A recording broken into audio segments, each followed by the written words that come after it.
Hello friends and followers of the search for eternity beneath the sands.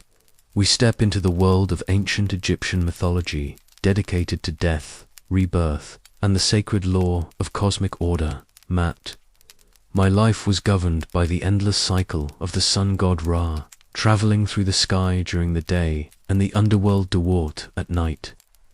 Today, we examine the tragedy of Osiris's betrayal and dismemberment by his brother Seth, his wife Isis's resolve to resurrect him, and the revenge of their son Horus. Guided by the Book of the Dead, we will see if our heart, on Anubis's scales, will be lighter than Mat's feather. This cosmic balance was the most fundamental rule of my life, an eternal struggle against chaos.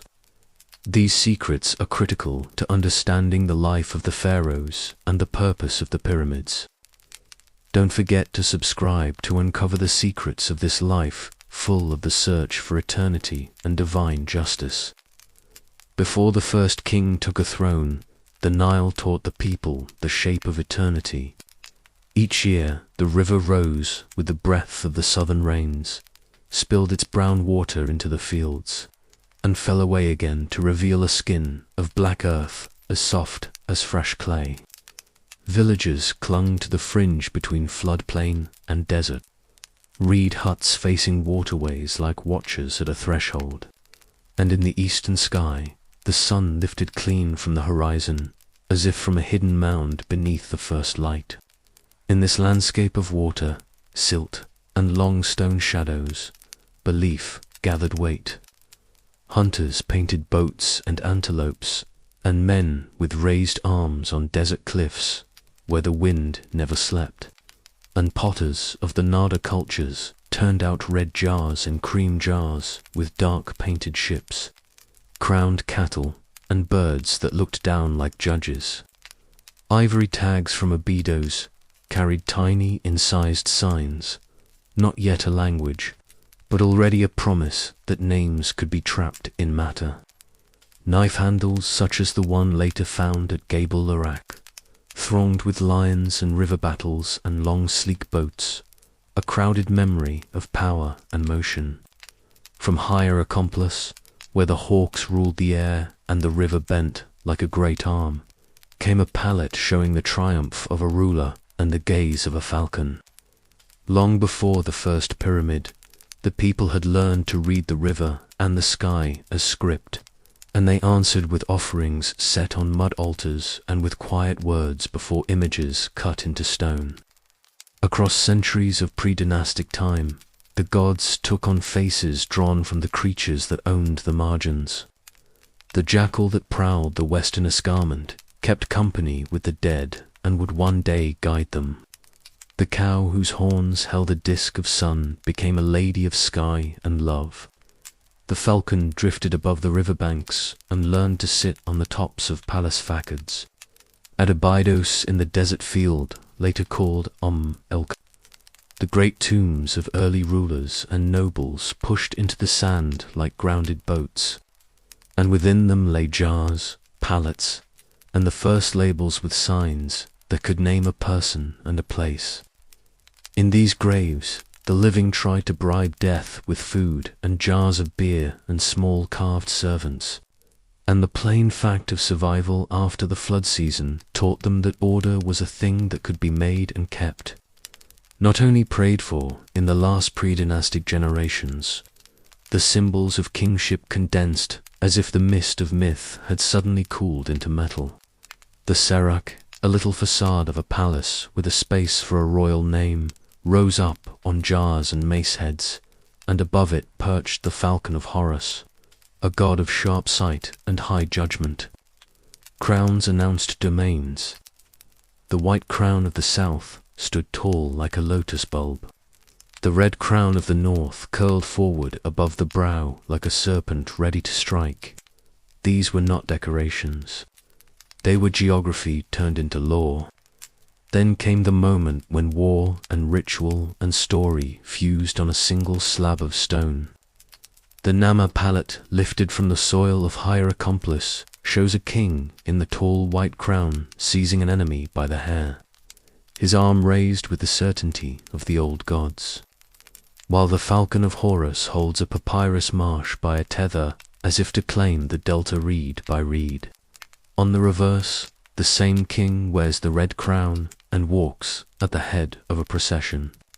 Two long-necked beasts are restrained in a knot that makes order from struggle, and a bull batters down a walled gate as if to declare that stone will answer to flesh when the gods consent. Nearby in time stands the scorpion mace head with a ruler who opens a canal as attendants. Bear standards and the plant signs of river and land keep careful count. These objects are not the whole history, but they are a door that has swung open to reveal a country discovering itself.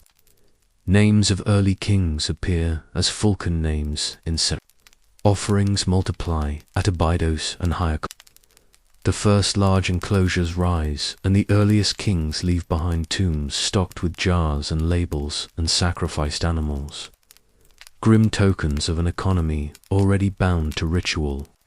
The landscape has become a theology. The flood confirms that there is a pattern. The sun confirms that there is a cycle. The palace facade with the falcon confirms that there is a man who will stand as the hinge between heaven and earth. By the time the white crown and the red crown are worn together, the two lands are already a prayer made flesh. The river has given Egypt a map for belief, and the first gods have given its kings a language of stone and symbol with which to speak back to the world. When the first priests stepped out onto the temple roofs at dawn and watched the red rim of the sun rise from the low haze, they were reliving a moment older than memory. At Heliopolis, the story began with a silent water that filled everything. A darkness too deep for breath, the limitless flood called none.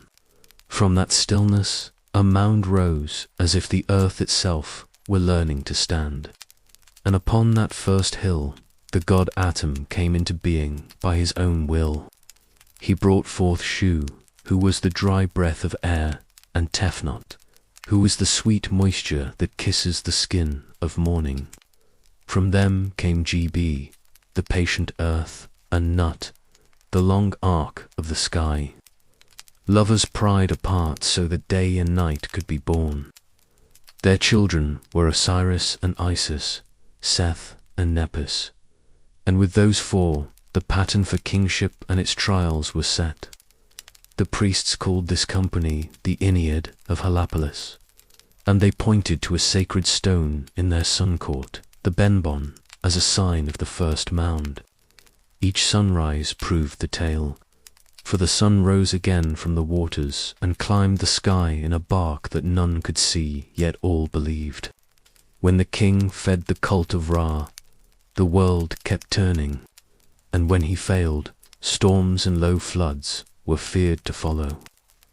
Thus, creation at Heliopolis was not only an old story.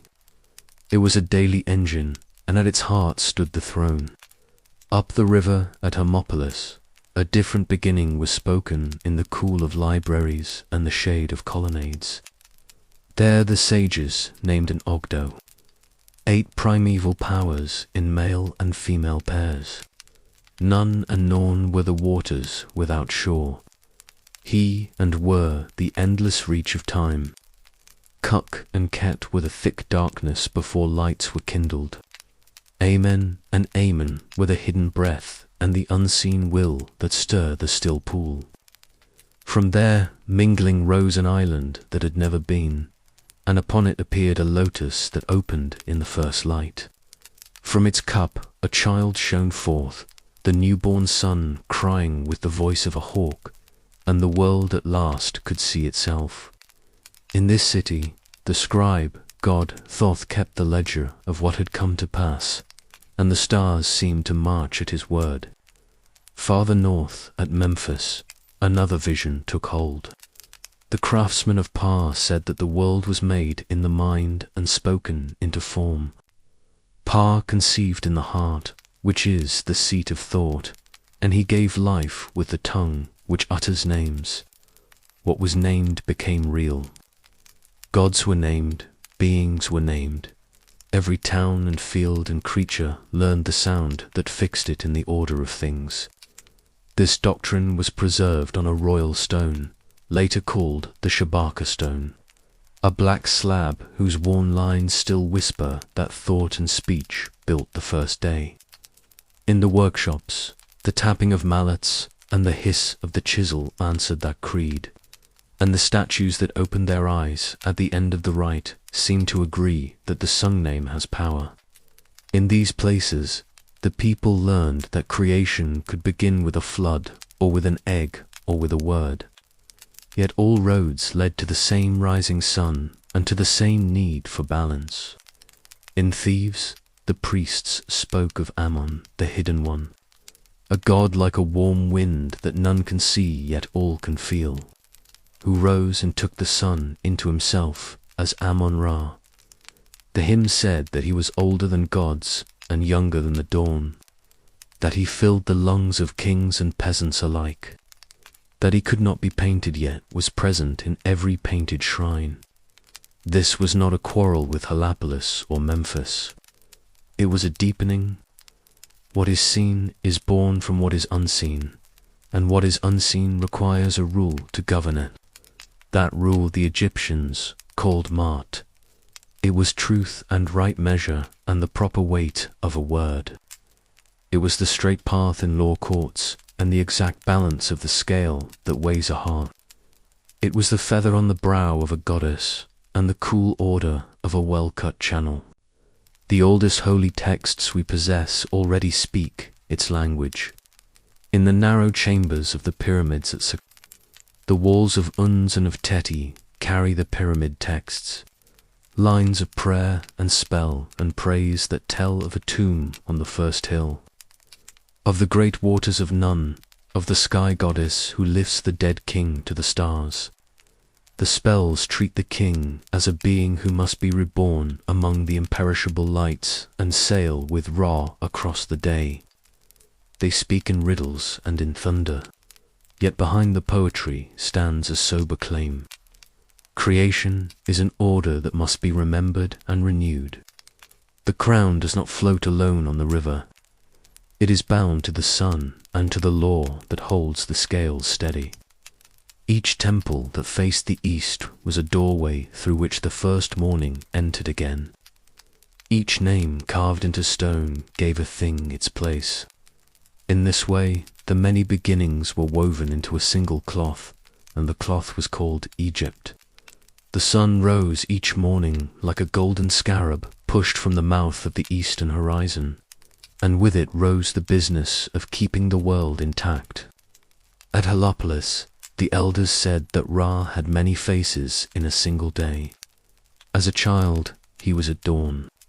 As a lord, he was Ra at noon, and as an elder, he was Atum at sunset, who folded the light and lowered it into the western hills.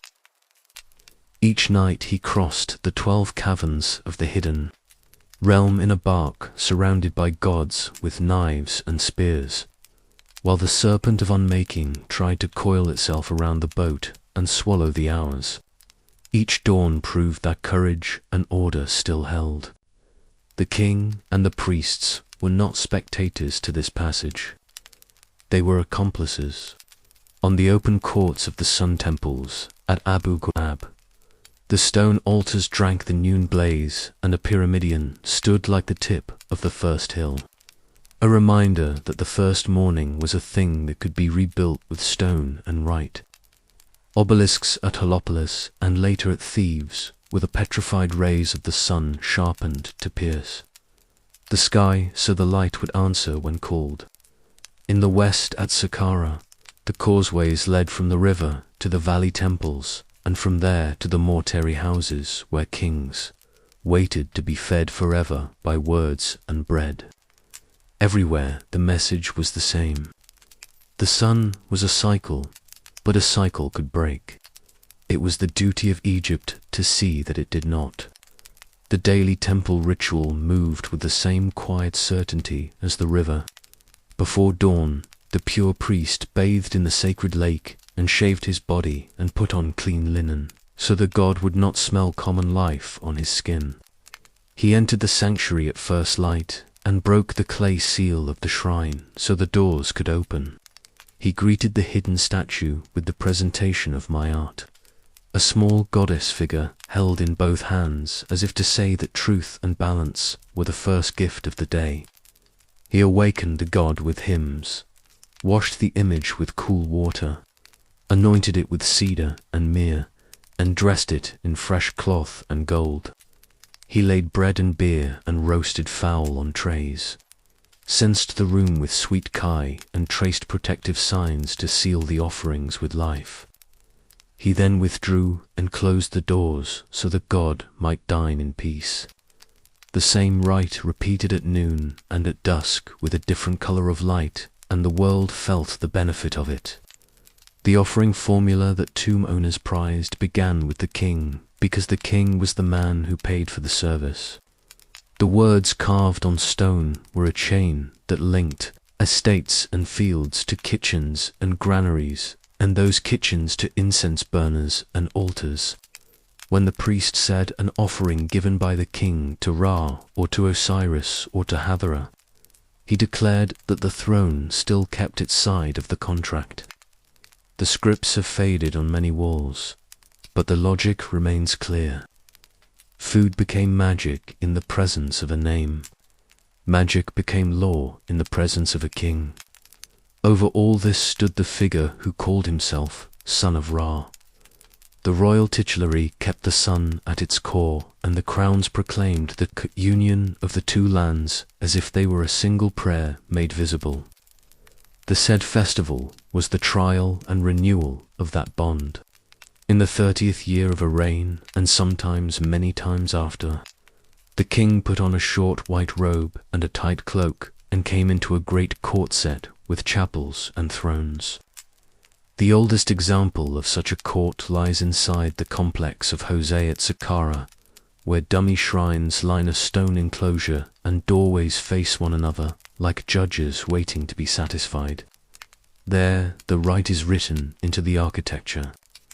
The king emerged before the people, took the white crown and then the red crown, and sat upon the paired thrones to show that both lands accepted his weight. He ran between markers to prove strength. He performed offerings to the gods of the gnomes, and he received the blessing of his father Ra to rule anew. Scarabs and reliefs from later centuries boast of jubilees held by mighty Ammon, Hotep, who celebrated 3 said festivals as if to drink youth again. But the idea was already old when he took the throne. The festival said that time would not erode the bond between the sun and the throne, that Ma'at still lay under the sandals of the king, that the breath which once filled Atum at the first dawn still filled the chest of the ruler who kept the rites. The people watched and felt the year turn as if a new creation had come to pass on the very flagstones. The priests recorded the gifts that poured into the temples, and the scribes took note of cattle and barley and vineyards, assigned so that the engines of worship would not stop for lack of grain. In this way, the myths of creation were not left to quiet rooms and learned men. They were hammered into stone and walked in procession. The king did not merely tell the story of Atum, who rose from the mound. He stood on a raised platform at dawn while the sun struck the obelisk in front of him and the stone turned white with fire. He did not simply speak of Ma'at. He held Ma'at out to the god and then turned and judged cases in the courts of his cities and sent orders to clear canals and punish thieves and count the grain. The day was a liturgy with a sunrise at one end and a sunset at the other, and between those poles the machinery of rights and law moved. The gods sailed across the sky, and the king walked the earth, and between them, in the measured lane of the Nile, Egypt went about its work, and trusted that the next morning would come. The state religion of Egypt did not live only in stories told at dusk, or in hymns murmured at dawn. It breathed in timber hauled from quarries, and barley counted in granaries. It moved in barges that slid along the canals, with jars of beer and oil stacked like soldiers on parade. At Giza, the royal causeways ran like stone rivers from the floodplain up to the bright terraces of the mortuary temples. And from those terraces, the doors opened toward the pyramids where kings slept with their names guarded by the falcon. The valley temples at the river's edge received the statues of kings in solemn procession and fixed them in cool halls of granite and alabaster. At Kaffa's valley temple, the floors shine still with a polish that remembers the feet of priests who washed the image and dressed it in linen and gold, while the Sphinx watched with a lion's patience. At Saqqara, the step pyramid complex of Jose spread a city of ritual in carved stone with courts for jubilees and chapels for ancient gods and a hidden chamber, where the king's car stared out through drilled eyes toward the north.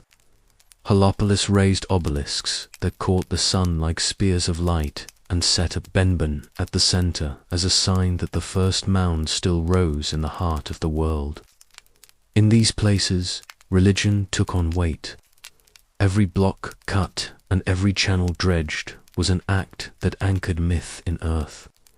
The Palmo stone and the annals that followed listed gifts to temples with the pride of kings, who knew that to feed a god was to steady the sky. The priests who tended this machine were many and ranked like troops in a well-kept army. The high priest was the first servant of the god at Heliopolis, the great of seers, who read the Sunday. Under him served the lect priests, who carried the library of sacred words. The Sem priests in panther skin, who opened the mouth of statues and of mummies so breath might return. The pure priests who shaved and bathed and moved like white birds through dark sanctuaries.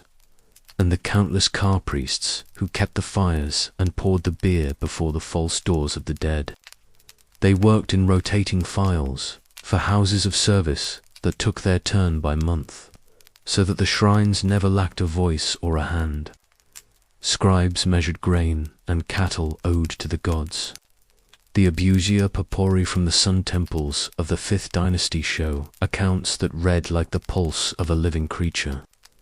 There are lists of bread loaves for daily offerings, deliveries of geese and beef for festival days, tallies of incense and wine, even rosters of boat crews that fied goods between estates and the temple's storehouses. The standard offering formula carved across the land began with the king because the king guaranteed the flow, an offering which the king gives to Osiris, lord of abundance. An offering which the king gives to Anubis upon his mountain. 1,000 of bread, 1,000 of beer, 1,000 of oxen, 1,000 of fowl. The words were not exaggeration, but expectation. Behind each 1,000 lay a field cleared of reeds and ploughed after the flood. A granary kept dry with careful mud plaster. A herd counted by a man with a reed pen tucked behind his ear. By the Middle Kingdom, the system had grown broader and more deliberate. The first intermediate period had shown what hunger of the gods looked like when central power faltered. Morty endowments lapsed. Local strongmen claimed the tithes of sacred fields, and the voices in many chapels went thin. The reunification under Menuhotep at Thebes brought the rites back with a conqueror's energy, and on the West Bank, he built a mortuary temple that fused mountain and house of God, a sign that the state and the sacred had remarried. When the kings moved their court to Ichawi in the Fam Basin, they did not neglect the old sanctuaries. Senusret, the son of Amenhart, founded and endowed the growing precinct of Amun at Karok, set up the fine white court that bears his name, and bound thieves to the fortunes of a god whose hidden nature suited an age that prized order and reach.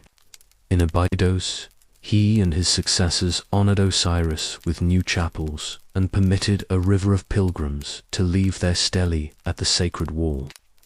Royal decrees exempted temple lands from certain levies and confirmed their rights to fisheries, gardens, and vineyards, which made the houses of the gods some of the richest landlords in the kingdom.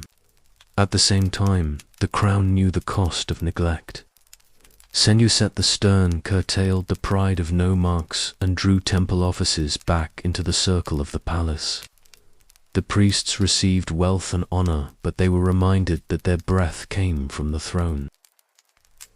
Workshops attached to temples turned out faience, amulets, and linen for vestments, metal fittings for barks, cosmetics for anointing, and beer brewed to standard for the altars. On festival days, the processional barks left Karnak and moved along the river road to Lux, while the people raised their hands and cried for blessing.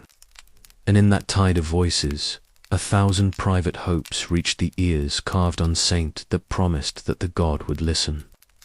The cult economy fed bellies, and it fed meaning. A farmer who carried a sack of barley to the temple granary knew that some part of that grain would become breath for the statue at dawn and would become bread on his own table at dusk when the god's portion returned as a blessed remnant. In this way, the machinery of religion and the labor of the fields turned the same wheel. The shrines lit at sunrise with the face of an institution that gathered and spent with a steadiness that made Egypt feel immortal. Night gathered early in Egypt, for the western desert rose like a great wall and took the sun into its arms. The people watched the disk sink and knew that this was not an ending, but a passage. The river had taught them that life withdraws and returns. The fields browned and then broke into green. The old moon shrank and was born again from a thin white reed of light. In such a place, the dead could not be allowed to fall into silence. They must be guided, preserved, fed, and named so that their voices would be heard in the halls beyond the horizon. The earliest graves near the Nile were cut into the dry earth, where the heat drank away the damp and saved the flesh by accident. That good accident became a doctrine. The soul was many-layered, a house of several rooms. The car was the life breath that asked for bread and beer and could sit upon a chair, and enjoy the scent of incense if the proper words were said. The bar was the quick and curious self that could fly like a bird with a human face, wander by day and return by night to the body it loved. The ark was the shining one made effective by rites, the finished spirit that could join the imperishable stars and live among the companions of Ra. There were other parts as well. The ebb, which was the heart and the seat of judgment. The wren, which was the true name that fixed a person in the world, and the shadow which followed like a second skin. If any one of these were lost, or starved, or unnamed, the whole person risked a second death, a failure of memory and of being. The Egyptians set themselves against that fate with a craft that was both tender and relentless.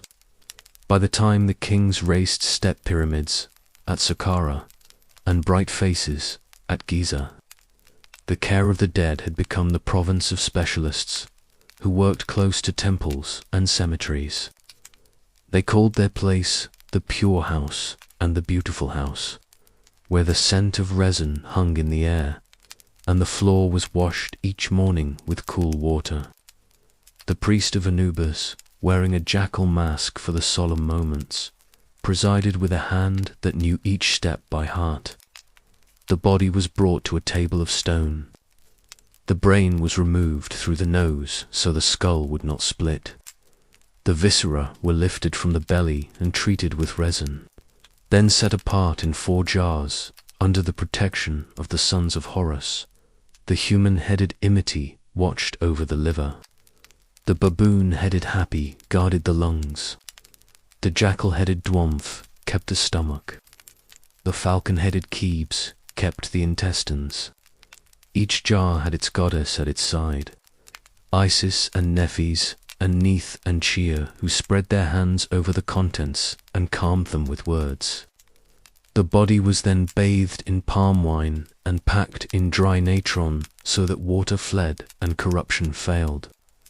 70 days marked the work from first washing to final wrapping, a royal span of time that gave dignity to grief and allowed the family to gather the goods that would be needed for eternity.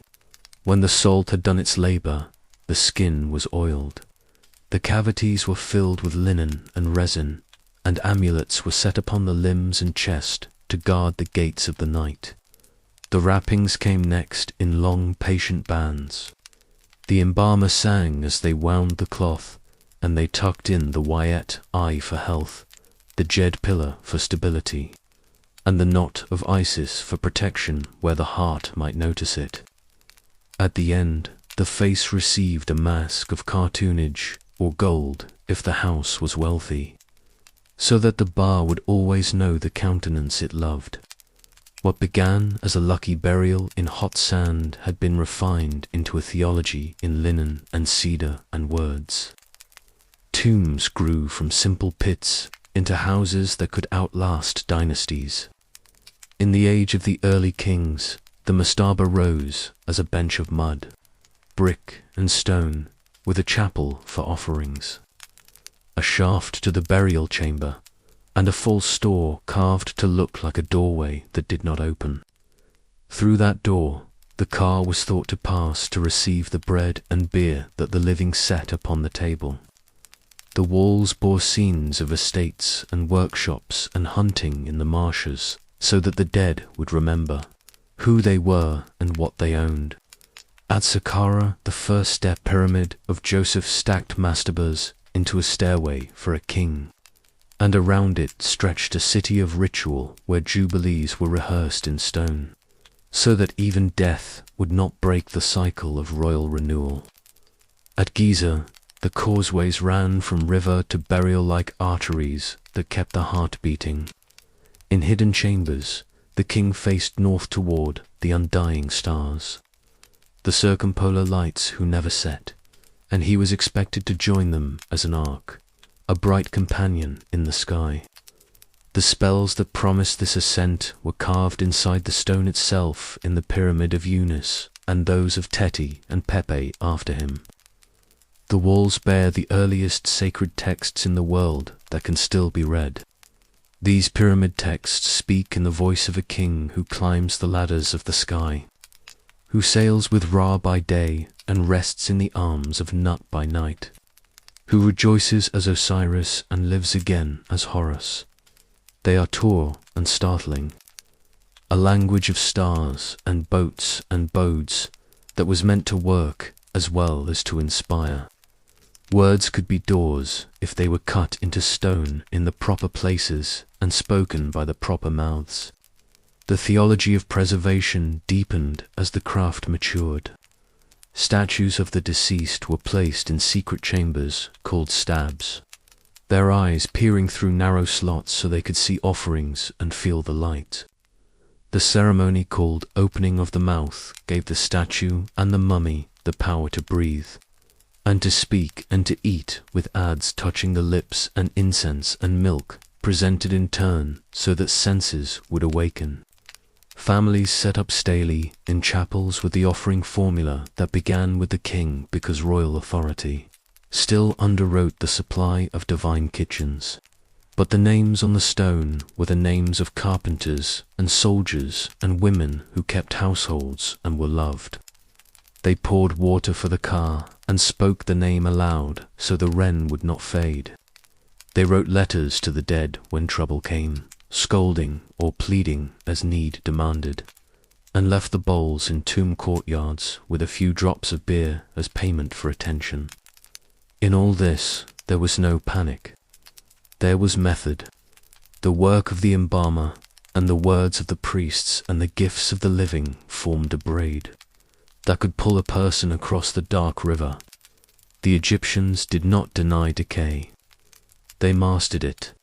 They took it apart with knives and salt and bound it again with linen and resin and speech. They trusted that a soul is a house that can be rebuilt if the plan is followed and the walls are named. When the Moros at last sealed the door and the priest murmured that the West would welcome this new Osiris, the family turned back to the light of the river with a grief that was heavy but also ordered. They had done what the gods required. They had placed a human being into the story of the Sunday. By the age of the warrior kings, the afterlife became a garden mapped in ink and guarded by words that could open doors. Scribes laid long sheets of papyrus across a board, smoothed them with a damp hand, and copied in black and red the chapters of the Book of Going Forth by Day, which we call the Book of the Dead. In its spells, a traveller learns the names of gates and the passwords of keepers, the forms to assume and the waters to cross, so that the soul is not delayed by ignorance. The most solemn chapter is the confession in the Hall of Two Truths, where the heart is weighed against the feather of The dead speaks 42 denials before 42 assessors with gnomes and titles as old as the land. I have not stolen. I have not killed. I have not lied. I have not diminished offerings. The jackal god Anubis stands by the scale and adjusts the tongue of the beam with a paw as careful as a craftsman. The ibis-headed Thoth writes the verdict with his reed pen, and the monster called Omit waits crouched and still, part crocodile, part lion, part river horse. A final hunger that will devour a guilty heart and end a life forever, to guard against the weakness of flesh. A greenstone scarab is set upon the chest and bound with a spell called Chapter 30b, which begs the heart not to stand up and accuse its owner in the hour of judgment. The papyri that preserved these scenes have names we still speak aloud. The papyrus of Eni with its great vignette of scales and a feather bright as snow. The papyrus of Hunefer, where the wife takes the hand of her husband as if to walk with him into the verdict. In each, the soul that passes the test is declared true of voice and welcomed to the field of reeds, where canals are straight as rule lines, and barley grows taller than a man. Around the wrapped body rose an army of helpers. Shabby figures carved in fants or wood stood in their rows with hoes and baskets, ready to answer the call when work is demanded in the blessed fields. Chapter 6 of the Book of the Dead gives them their marching order. O Shabby, if I am summoned or if there is work to be done in the realm of the dead, you shall say, Here I am. Wealthy burials could muster a full company, one for each day of the year, and overseers for the 10 days, a small nation of servants who would spare their master the weight of labor. The jars that held the organs kept their vigil as well. Each vessel bore the head of a son of Horus and the name of a protecting goddess, and each rested in a chest like a shrine within the tomb. In the burial of Tutankhamun, the viscera were sealed in little golden coffinates with the faces of the king and were kept within a fine alabaster chest that drank the lamplight like milk. A heart amulet lay on the breast. A jade pillar guarded the spine. A knot of Isis warmed the blood, and the Ankh sign announced life as a promise repeated. All this was bound in linen and resin and prayers. The opening of the mouth rite gave breath and taste back to the dead with adzes and incense, and milk so that the soul would know bread and beer again. The goods that lined the walls were not simple show. Beds with lion feet were for sleeping in the field of reeds. Boats with painted eyes were for sailing the canals of the blessed West. Jars of beer and wine ripened in the dark, as if the tomb were a cellar prepared for a long-awaited return. The kings chose a valley to the west of Thebes for their own passages, a dry ravine beneath a peak that holds the shape of a natural pyramid. There, the tombs of the New Kingdom snake into the limestone, their corridors turning and dropping like a river cut into stone. In those painted halls, the afterlife was not left to chance. The walls bloom with the books of the night. The Amduat charts the 12 hours of darkness and the company that sails with the sun god through caverns and lakes of fire to the dawn. The Book of Gates names the thresholds and the watchful guardians who must be greeted in the right order. The Book of Caverns opens deep places where the enemies of the sun are punished, and where the blessed are fed from hidden pools. In the tomb of Thutmose III, the figures run in spare lines of ochre and black as if a scribe drew the netherworld out of a single breath. In the house of Sti I, the reliefs are cut deep and coloured with a richness that looks like a fresh fruit split open. In the small tomb of a boy king, sealed and almost forgotten, the nested coffins and shrines turned the burial chamber into a blaze of gold. A human hope gilded as if light could be hammered into permanence. Above ground in the city of the living, the workmen of Deir Medina copied these chapters on scraps of limestone and on teaching boards, practiced the words until they were smooth and quick, and carried them back to their own tombs as abridged guides with a personal prayer added for a wife or a child. The valley itself became a ritual map. Each door carried a starry ceiling and a goddess of the sky arched in blue. Each corridor announced an hour, and each deep room promised that the sun would be born again if only the names were spoken. The secrecy of the place was a confession. Great pyramids had been too proud and too visible. Rock-cut chambers hid their treasure and their hope, while priests returned in the dark to lift mummies and cache them together when danger grew, protecting kings with humble thrift. When glory had become a risk in this vision of death, there is no surrender. The Egyptians conceded nothing to despair. They made law out of morality and magic out of memory. The heart was the book that recorded a life, and the gods would read it with calm eyes. If it was found equal to the feather, a door opened that did not close. The papyri and the carved walls are not curious myths set apart from the earth. They are contracts made visible. The living promised to feed the dead with offerings and names. The dead promised to guard the living and to bless their houses with cool north winds. The sun promised to rise and the land promised to be fertile if Mart was kept. In the cool chambers of the valley and in the quiet courtyards of village tombs, the same exchange was honored for centuries without breaking. The river taught Egypt that life is a cycle. The books taught Egypt that cycles can be kept by knowledge and by care. The people believed that a human being, rightly tended and rightly named, could step into the bark of the morning and never be turned away. Abydos lies where the desert steps close to the river and the wind hushes among low ridges of sand. There the earliest kings cut their tombs into the earth, at the place later called El-Kab, and there the living came with jars of beer and small stone bowls to feed the dead. In time the people said that one of those ancient graves was the resting place of Osiris himself. They brought stelae and set them in long rows along the sacred wall, each inscribed with a name and a plea to be remembered by the Lord of the West. The city became a theatre of myth and state. In the temple of Seti, the walls present a procession of royal names, as if the king had called his fathers to witness his piety. And behind that temple sits the Oiran, a deep stone chamber ringed by water, where a cavern-like hall suggests a tomb for a god who died and lived again. Each year in the month of Seed, the priests carried a wooden shrine upon the boat called Neshmet, and the people followed from the town across the desert to the field of burial. The procession unfolded like a play.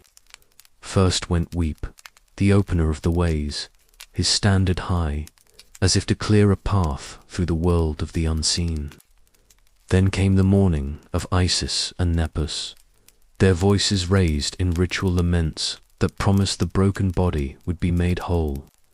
A mock battle erupted between the followers of Horus and the friends of Seth, order wrestling with disorder before a crowd that knew the stakes.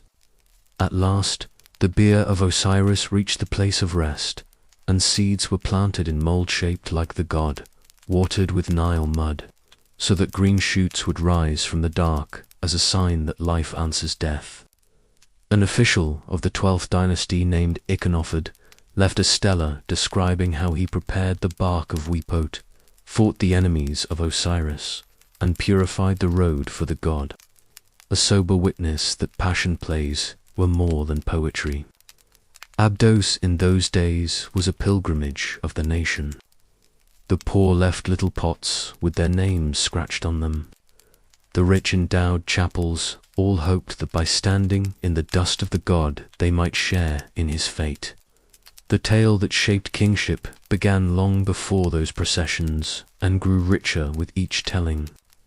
It begins with Osiris, a just ruler who taught men to till and to share and to honor the gods, and with his brother Seth, strong and stormy and jealous.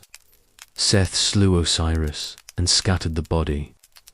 Isis searched the land, found the parts, bound them with linen, and with words stronger than iron, breathed life into a husband who could not remain among the living. From that embrace came Horus, hidden in the marshes until his limbs were strong and his eyes were sharp. When he was grown, he came to claim the throne of his father. The gods assembled as a tribunal, and the case was argued without haste. The story is told most fully in a papyrus now called Chestabati, where the Ennead sits in council, where Seth boasts of strength and Horus of right, where Isis tricks the strong to show the truth, where Thoth heals the wounded eye and makes the measure of fullness, and where Neith gives wise counsel that the sun has the rightful claim. At the end, Ra and the elders award the crown to Horus and grant to Seth a place as thunder and as a defender of the nightly boat. The myth is not crude triumph. It admits that power matters, that the desert has its uses, that the storms must be harnessed and not denied. Yet, it states clearly that rule is a moral thing. Kingship belongs to the lawful heir and to the God who restores equilibrium. The divine court speaks to the human court. The quarrel of brothers became the map of succession for 1,000 years. Every pharaoh breathed within that map. The king in life was Horus with the falcon on his serek, the eye restored and shining. In death he was Osiris, who sleeps and is reborn, father of the next Horus, who will take the white crown and the red crown and claim the two lands by right. The royal titulary placed these truths in stone. There was the Horus name, the name of the two ladies. The golden Horus and the throne name joined to the personal name within the oval of the cut. All of it a theology written as grammar. Coronation staged the victory of legitimacy over force. The ruler took the crowns of South and North, received the flail and the crook, and made offerings to the Ennead to declare that he would uphold Mut and set his face against his fet when a reign began after turmoil. Texts and scenes hinted that Horus had at last overcome Seth when a king presented justice. He was said to present Mayat to the gods as his first duty of each dawn. In Thebes during great festivals, oracles responded with nods and turns to the questions of the people, and their judgments were treated like echoes of that primeval council.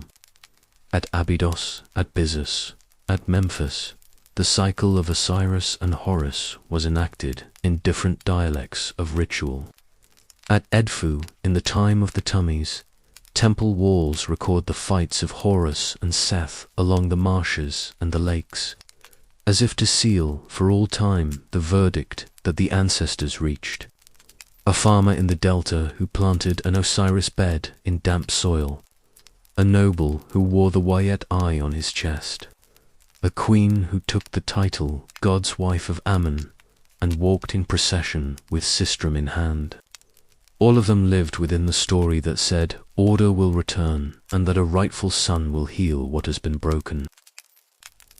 Myth for the Egyptians was not a tale told at the fire to pass the night. It was a charter of the state and a promise to the dead and a bomb for the living. And it was carried on the river from province to province until it felt as old as the stars that never set. In the season when the fields were seeded and the air was sweet with the first promise of growth, Obodos became a moving scripture. Priests lifted the shrine of Osiris onto the Neshmet boat and set out along a route that was part road and part memory from the temple through the town to the sand fields that held the ancient tombs. The procession unfolded as a living book. Weepwat led with his standard as the opener of roads. Musicians beat time for rows of white-clad servers who carried offerings in baskets and jars. Isis and Nepos were sung in voices that rose and fell like lamplight in a wind, mourning and conjuring in the same breath. The crowd watched a staged combat between the companions of Horus and the men of Seth. A ritual contest in which order must win so that seed will sprout. At the resting place of the god, priests planted the Osiris gardens, mold-shaped figures filled with Nile silt and barley that would green in a few days, and promised that life was not finished. The Stela of Econof tells us how a royal envoy prepared the bark, fought the enemies of Osiris, and purified the path as faithful to duty as any soldier on a frontier. In later centuries, temple walls at Edfu and Dendera recorded the festival calendars month by month, listing processional days and recipes for incense and sacred cakes, and the routes that connected forecourts, birthhouses, and river harbors. Procession roads themselves were monuments to belief. At Kerak, an avenue of sphinxes once stretched all the way to Luxor, a stone river along which Ammon would travel each year so that thieves could see its god and the god could see his people. The festivals of thieves were a dialogue between the living and the dead and between the city and its gods. In the beautiful festival of the valley, the bark of Ammon crossed the river to visit the west bank where the cliffs of the necropolis rise like the ribs of the world. The god entered mortuary temples and the people feasted among the tombs, sharing food with the blessed dead as if a great family had gathered in a courtyard at evening. In the festival of Opet, Ammon, Mut, and Khonsu left Karanok and moved to Luxor Temple. The barks rested in way stations while crowds pressed close and lifted petitions. Oracles were given along these routes. The god in his shrine swaying on the shoulders of priests could be asked questions and the bearers would feel the weight of the divine answer. A forward movement might be read as yes, a retreat as no. Steel record judgments on inheritance and boundary stones, rulings on disputes to bitter for local elders, and even endorsements of future kings. The people of Deir el-Medina left testimony that they appealed to Ammon and to Merecha when quarrels tore their little village, and they believed that the god had listened. Ears carved on votive stele declared that the sanctuary was a place where prayers were heard. In such moments, the separation between temple and street dissolved. The god emerged from the cool dark of the sanctuary into sun, and dust and the city became a moving court where divine will met human need.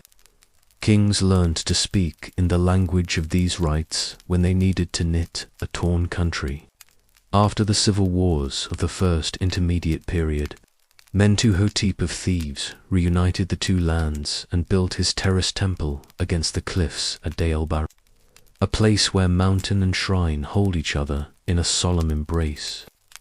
There he tied his rule to the cult of Osiris and to the martial favor of Monpo, presenting himself as the Horus who restores order after chaos. The Middle Kingdom sharpened this art of sacred politics. The prophecy of Nefertiti set in the court of an earlier king, but likely composed for Amenhotep, foretold a ruler who would come from the south to heal the land. A mirror held up to the new dynasty to reflect legitimacy back with a holy light. The story of Sinuhe, a tale of exile and return, closed with the mercy of a king who clothes a faithful servant for burial, and so acts as a steward of Mayat in life and in death. Sinus endowed Karnak and Abipos, and the pilgrim traffic swelled, and with it the feeling that the throne and the gods were rowing the same boat.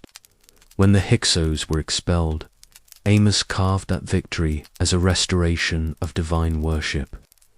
Temples were reopened and endowed, and the old rites were said to breathe again. Amenhotep, the son of Harpu, and later kings built colossal courts and pylons at Luxor, designed for the Opet processions so that the yearly journey of Ammon would pass beneath their names. Hatshepsut filled her temple with scenes of a divine birth, where Ammon himself approaches her mother and Kum shapes her car on a potter's wheel, a claim that she did not merely inherit a throne but was made for it in the workshop of creation. Thutmose left a dream stela between the paws of the Sphinx at Giza, telling how the buried monument spoke to him in sleep and promised kingship if he cleared the sand, a bargain between care for ancient holiness and the gift of rule. In the Ramesside age, the festivals became theatres for royal presence as much as for divine grace. Ramses II lined the river with pylons and courts and statues that watched the processions pass, and he celebrated jubilees that proclaimed vigor and rightful dominion. His scribes inscribed tales of victory and treaty, and his priests filled calendars with precise ritual steps for each day of each feast, a choreography that kept time itself obedient. Oracles touched politics as well as private life. Stel and Ostraca from Thebes and from the village of the tomb builders show that divine judgments settled lawsuits, named work leaders, and sometimes brought punishment to officials who had failed in their duty. The high priest of Ammon in Thebes grew powerful in part because festivals and oracles made him the daily face of the god to a city that believed. When times darkened, the same language of restoration returned. After the godine had been raised above all and the old cults had fallen silent, a young Tutankhamun issued his restoration decree, which said that the temples had become ruins, that offerings had ceased, that the gods had turned away, and that now the altars smoked again and the statues were clothed. The people did not need a lesson to understand this claim. They had seen a moon carried through their streets. They had tasted the blessed bread that came from the altars after the offerings. They understood that to restore a festival was to restore a covenant. Thus, the passion plays, the processions, and the oracles were not ornaments around the throne. They were the frame that held the picture steady. The country saw its gods move and speak, and it saw its rulers kneel and present Marat in the clear morning light. It was a politics of sacred time where the calendar itself carried promises and proofs. In the harvest month, the Osiris gardens greened in a handful of days. In the days of Opet, the god visited the heart of the city. In the days of the valley, the living embraced their dead as companions. The throne spoke through these rhythms, and the people answered. When war came, kings swore to rebuild a shrine. When famine came, priests read the old records to learn what offerings had secured a higher flood in years past. In calm years, the rites turned like a mill and ground the grain of faith into the bread of daily confidence. Egypt endured so long because it knew how to make belief walk under the sun and how to bring the river of myth into the streets. In the season when the fields were seeded and the air was sweet with the first promise of growth, Abydos became a moving scripture. Priests lifted the shrine of Osiris onto the Neshmit boat and set out along a route that was part road and part memory from the temple through the town to the sandfields that held the ancient tombs. The procession unfolded as a living booklet led with his standard as the opener of roads. Musicians beat time for rows of white-clad servers who carried offerings in baskets and jars. Isis and Nepos were sung in voices that rose and fell like lamplight in a wind, mourning and conjuring in the same breath. The crowd watched a staged combat between the companions of Horus and the men of Seth, a ritual contest in which order must win so that seed will sprout. At the resting place of the god, priests planted the Osiris gardens, mold-shaped figures filled with Nile silt and barley that would green in a few days and promise that life was not finished. The Stala of Aconit tells us how a royal envoy prepared the bark, fought the enemies of Osiris, and purified the path as faithful to duty as any soldier on a frontier. In later centuries, temple walls at Edfu and Dendera recorded the festival calendars month by month, listing processional days and recipes for incense and sacred cakes, and the routes that connected forecourts, birthhouses, and river harbors. Procession roads themselves were monuments to belief. At Kerak, an avenue of sphinxes once stretched all the way to Luxor, a stone river along which Ammon would travel each year so that thieves could see its god and the god could see his people. The festivals of thieves were a dialogue between the living and the dead, and between the city and its gods. In the beautiful festival of the valley, the bark of Amun crossed the river to visit the west bank, where the cliffs of the necropolis rise like the ribs of the world. The god entered mortuary temples, and the people feasted among the tombs, sharing food with the blessed dead as if a great family had gathered in a courtyard at evening. In the festival of Opet, Ammon, Mut, and Khonsu left Karnak and moved to Luxor Temple. The barks rested in way stations while crowds pressed close and lifted petitions. Oracles were given along these routes.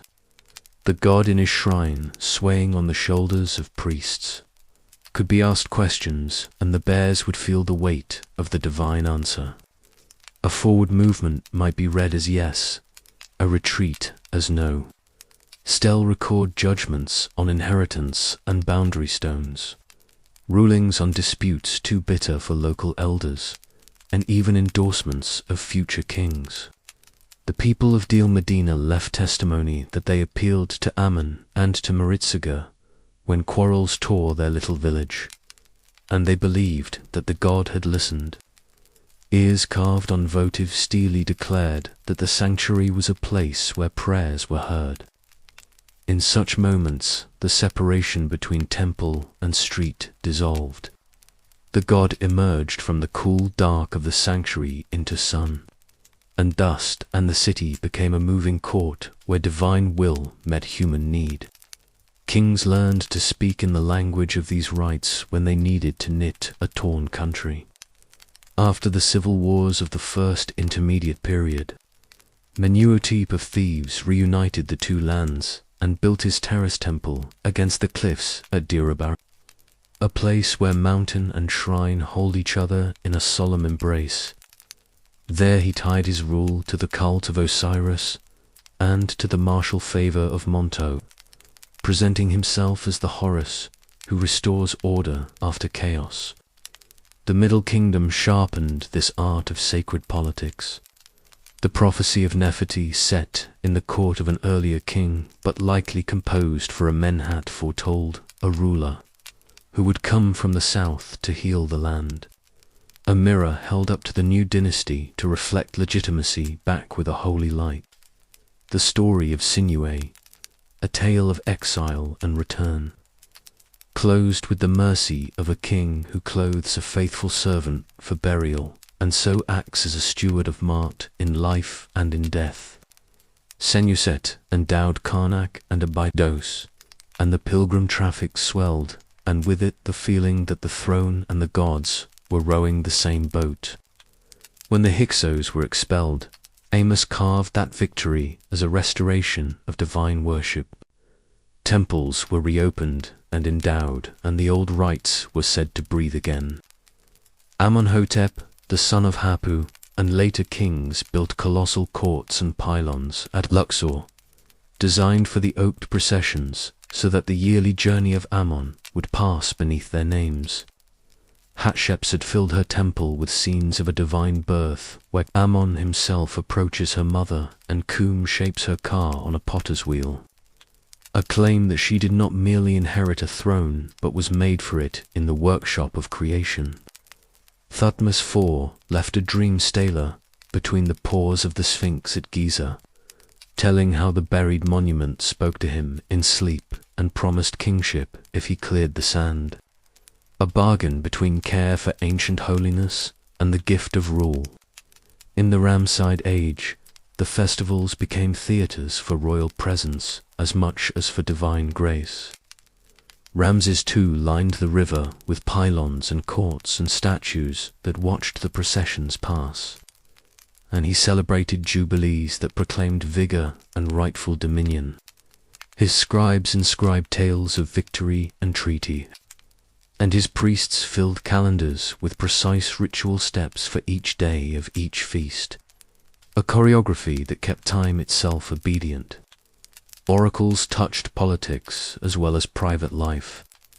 Stele and ostraca from Thebes and from the village of the tomb builders show that divine judgment settled. Lawsuits named work leaders and sometimes brought punishment to officials who had failed in their duty. The high priest of Ammon in Thebes grew powerful, in part because festivals and oracles made him the daily face of the god to a city that believed. When times darkened, the same language of restoration returned. After the god Aten had been raised above all and the old cults had fallen silent, a young Tutankhamun issued his restoration decree, which said that the temples had become ruins, that offerings had ceased, that the gods had turned away, and that now the altars smoked again and the statues were clothed. The people did not need a lesson to understand this claim. They had seen Ammon carried through their streets. They had tasted the blessed bread that came from the altars after the offerings. They understood that to restore a festival was to restore a covenant. Thus, the Passion plays, the processions and the oracles were not ornaments around the throne. They were the frame that held the picture steady. The country saw its gods move and speak, and it saw its rulers kneel and present Mart in the clear morning light. It was a politics of sacred time where the calendar itself carried promises and proofs.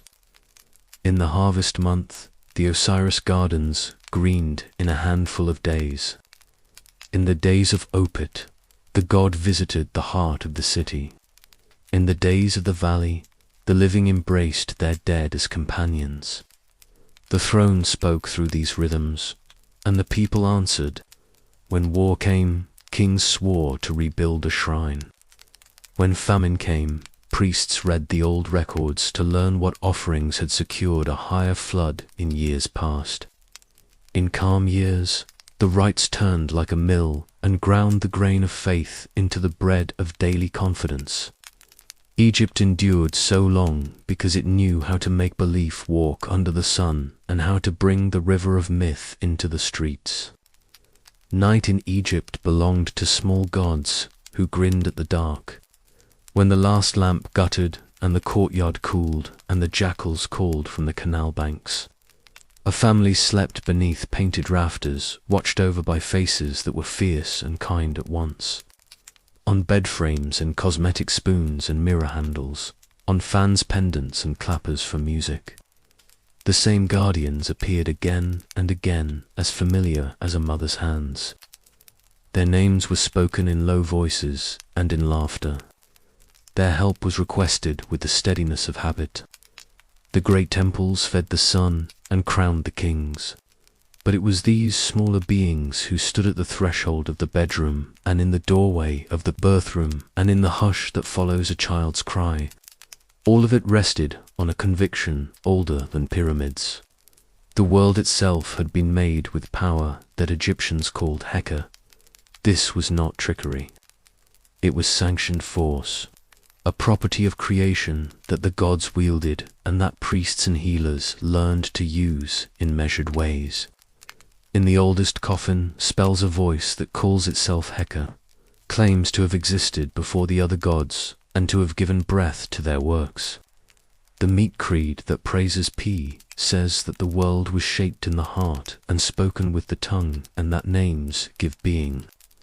If the cosmos is made by thought and speech, then rightly spoken words and rightly made signs do not merely describe the world.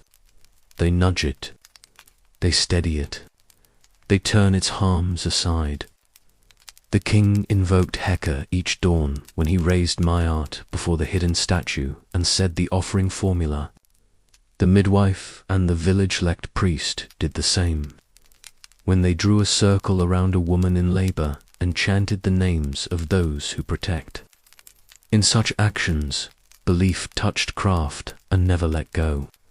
At the center of the household pantheon stood Bees, the dwarf with lion mane and feathered crown tongue, out knives in hand, and a musician when laughter was needed more than fear. He leans on the footboards of beds carved in hard wood. He dances on the handles of mirrors where women painted their eyes green and their lips red. He shakes a rattle over a squalling infant until the shadows retreat. His ugly charm was by design. The crooked face terrifies what creeps in the night. The scholar who opens a cabinet in a museum in our own time still finds bees peeping from blue. Fion's pendants from cosmetic palettes from small copper clappers used to beat time during feasts.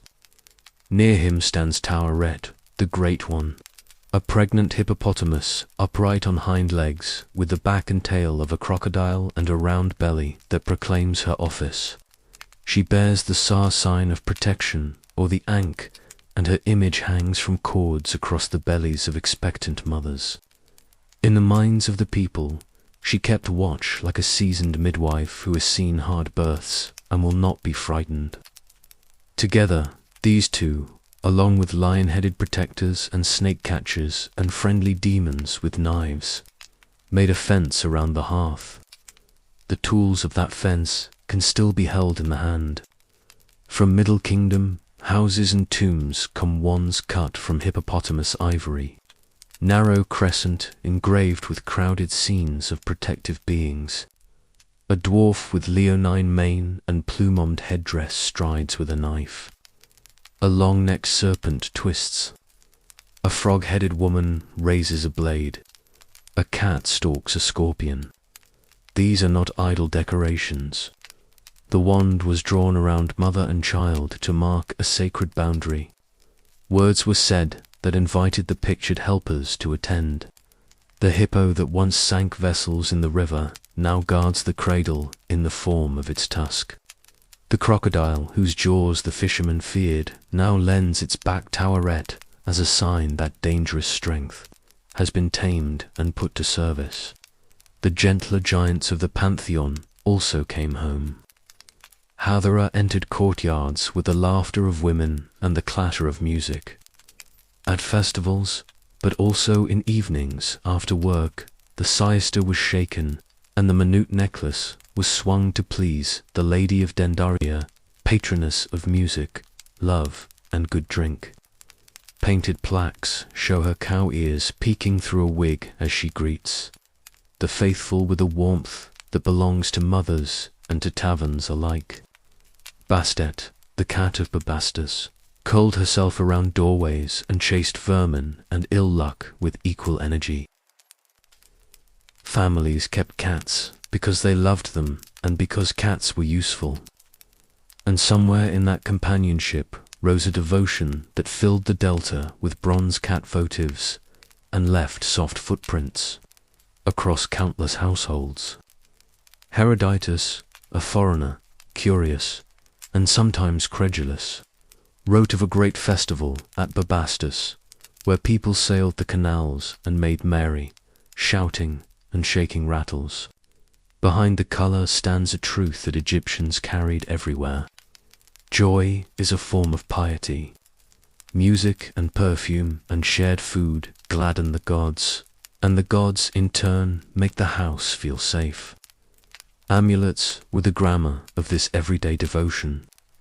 They were little words of power worn against the skin, each with a meaning learned by millers and nobles alike. The wayet I held off illness and envy and made the body whole. The jed pillar steadied the spine and promised well-being after a fall. The knot of Isis bound a blessing around the blood. The ankh offered life as plain and unarguable as water. Scarabs pressed with spells or simple names warmed against the breast and whispered to the heart that it should be light when the time of weighing came. Materials mattered. Blue and green fans shone like clear water and fresh fields and were considered potent. Carnelian burned like the sun and was good for vigor. Lapis cooled the night sky and the hair of gods. Gold was the flesh of Ra. Workshops at towns like Lahon and Memphis fired trays of fions, amulets by the hundred. Molds repeated the same sacred shapes until the kill itself seemed to intone a litany. A buyer did not need a priest to benefit, though blessing in a chapel joined the object to the god. A mother could purchase a small bundle of protection for a child as easily as she bought bread. When set upon a newborn or tied at the wrist of a traveler, these signs were not decoration alone. They were the syntax of hope. Heka did not stop at protection. It healed.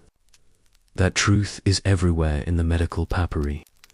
The Ibis papyrus carries recipes for cough and for a belly that will not settle, for a tooth that throbs, for a burn that will not close, each with a plant or a resin or a plaster, and often with words to be spoken. A pus of honey and grease covers a wound, and the healer whispers to a demon to go out from the flesh. The London Medical Papyrus offers treatments for pains of the womb and for bites of creatures that love the canals. The Brooklyn Papyrus gathers knowledge of snakes and of scorpions, naming each variety and the likely outcome, reciting invocations to the gods, while applying oil or beer and pressed herbs. There is no quarrel in these pages between medicine and magic. They are two hands joined. The practitioner is a servant of Sekhmet, when wrath must be turned away, and of Thoth, when learning must be exact, and of Isis, when a mother's magic is needed more than any charm. A reader can feel the presence of real illness in these lines and the patient steadiness with which Egyptians answered it. The most vivid expression of healing here stands in polished stone. In town shrines and in houses of higher rank there was Sipi of Horus, staley carved with a boy god standing on crocodiles and gripping snakes and scorpions in his fists. The image is a confidence. Harm is caught and made small. Around the picture run spells in which Isis tells how she saved her son from poison and how she calls upon Ra to open the channels of life. The greatest of these monuments is the Metinic stela cut in the last native dynasty and covered on every side with invocations and myths. The ritual use is practical and beautiful. Water is poured over the surface and allowed to run down the carved words. The patient drinks that water which now carries the strength of the text. It is the same logic as the offering that becomes divine because a name is spoken. The liquid takes the shape of the writing and transfers that shape to the body. In countless houses, smaller Sipi worked the same grace. A child who cried from a sting was given water washed over a little on crocodiles. while a mother recited lines she knew by heart. Other rites moved between home and temple as need demanded. A man might wear a small papyrus inscribed with a spell against nightmares tied in linen at the neck. A woman in labor might be seated upon a birthing stool carved with taurit, so that the very seat reminded the body that it was helped. A doorway might be painted with the scene of a lion-headed guardian barring the path to what should not enter. A traveling merchant might carry a miniature shrine with a tiny bees glued to a stick so that he could plant his protector in the earth by the fire at night. The lect priest who served in the great house of a god would sometimes make side visits to homes for a fee, reading out of his book of rituals, placing bread and beer in a simple offering before a clay image, and then burning incense so that the corner of the house smelled for a time like the holy court. The poor did not lack for these things. Clay can be shaped by hand, and a line scratched by a child can call a god if spoken over with love. The boundary between lawful charm and harmful sorcery was watched, though seldom with the fury seen in later ages. The state punished those who wrote curses to a neighbor or who dared to aim at the king with poisoned words. Tales from the time when Greek and Egyptian ways mingled tell of princes who collected books of power and sometimes misused them, and the stern lessons that followed. Yet the everyday practice of Heka was not feared. It was an obligation as much as a privilege to protect a newborn, to cool a fever with words and with a pus, to hang an amulet before a journey, to plant a small Osiris bed in a season of doubt. These were gestures by which a household kept faith with the first morning. In this quieter sphere, the gods showed their tender faces. A moon might be hidden and vast in Karanok, but in a courtyard he was the north wind that a father begged for his child. Havara was less a star goddess than a cup of sweet beer and a song that eased the neck after weaving. Basta was not only a patroness of cities, but a warm animal that taught children to be gentle. Bees was laughter after a hard day. Tourette was the firm hand on the thigh during a contraction when the world narrowed to breath and pain. The spells never forgot the larger truths.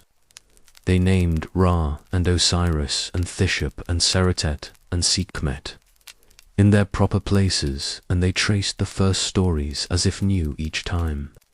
But in the small hours under flat roofs, mythology became a craft of care.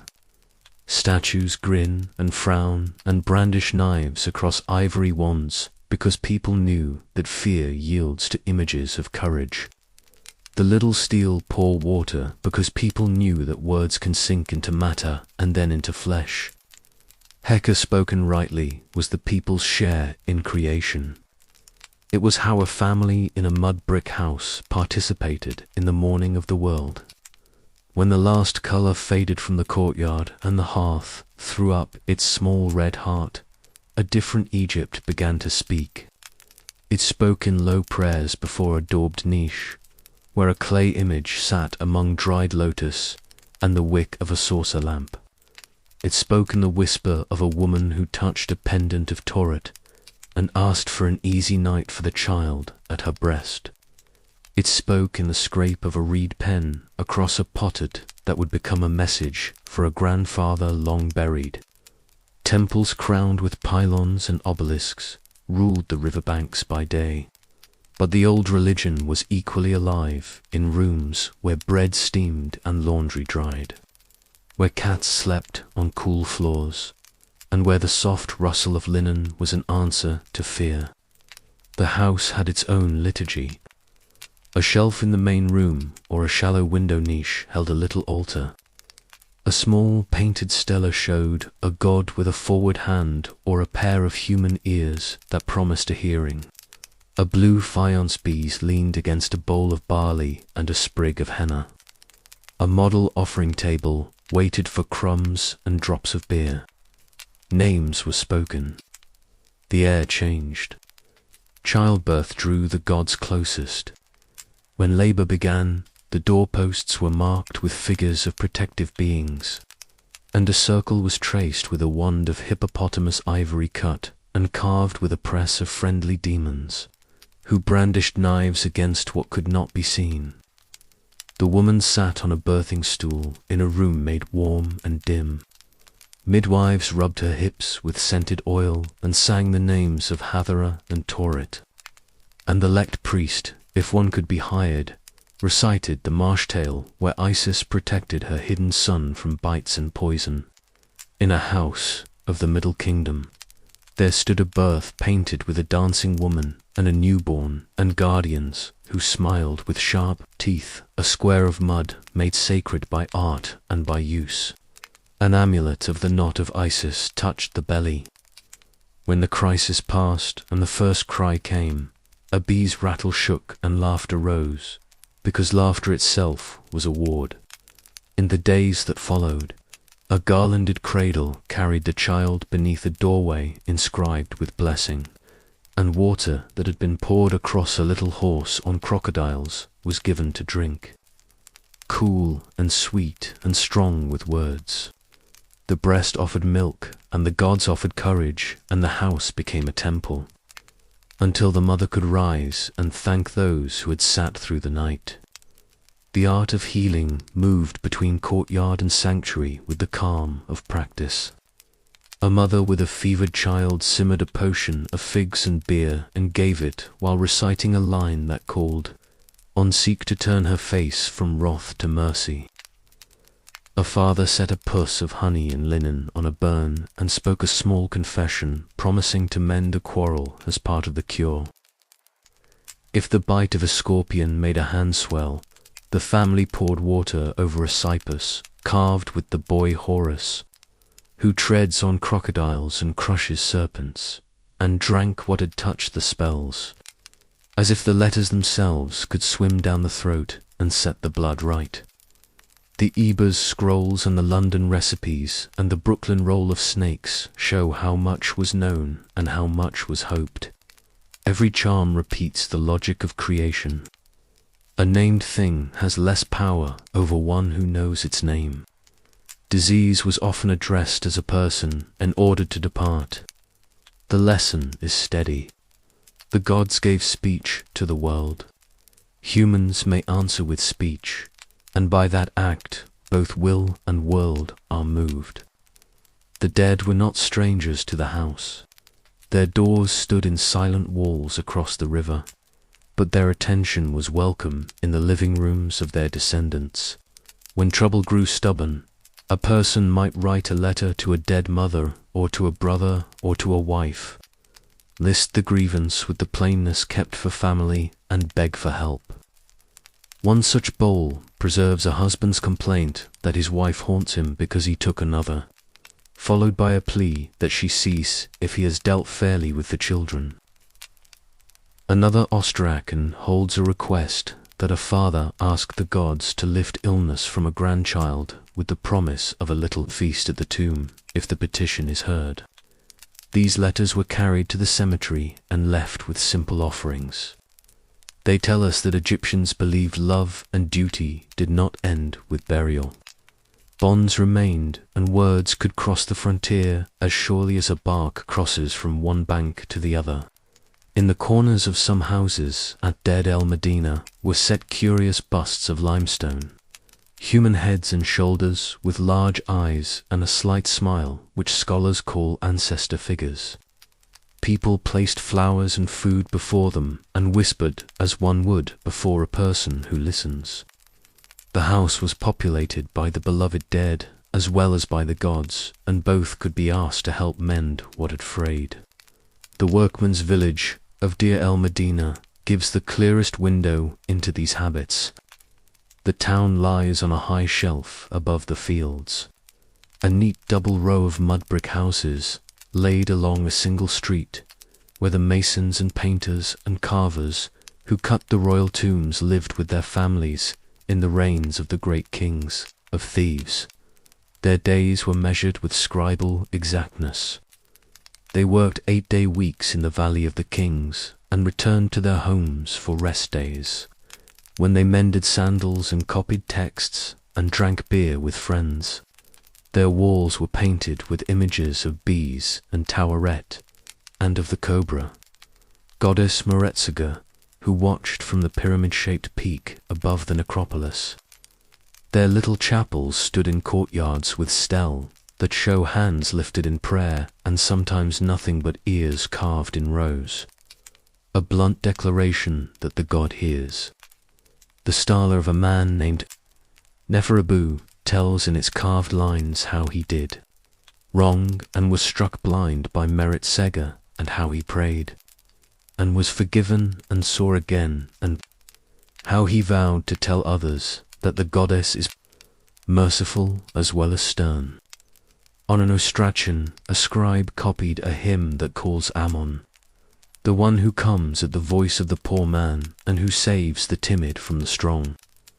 Another fragment preserves a dream book that lists sleeping visions and their meanings, good and ill, along with brief counsels of what to do on waking. The people of this village asked oracles when disputes arose. The god in his portable shrine swayed forward for yes and backward for no, and verdicts were written down with the same care given to the cutting of a royal kartu. When wages failed in a hard year under a weary king, these artisans staged the first recorded strike.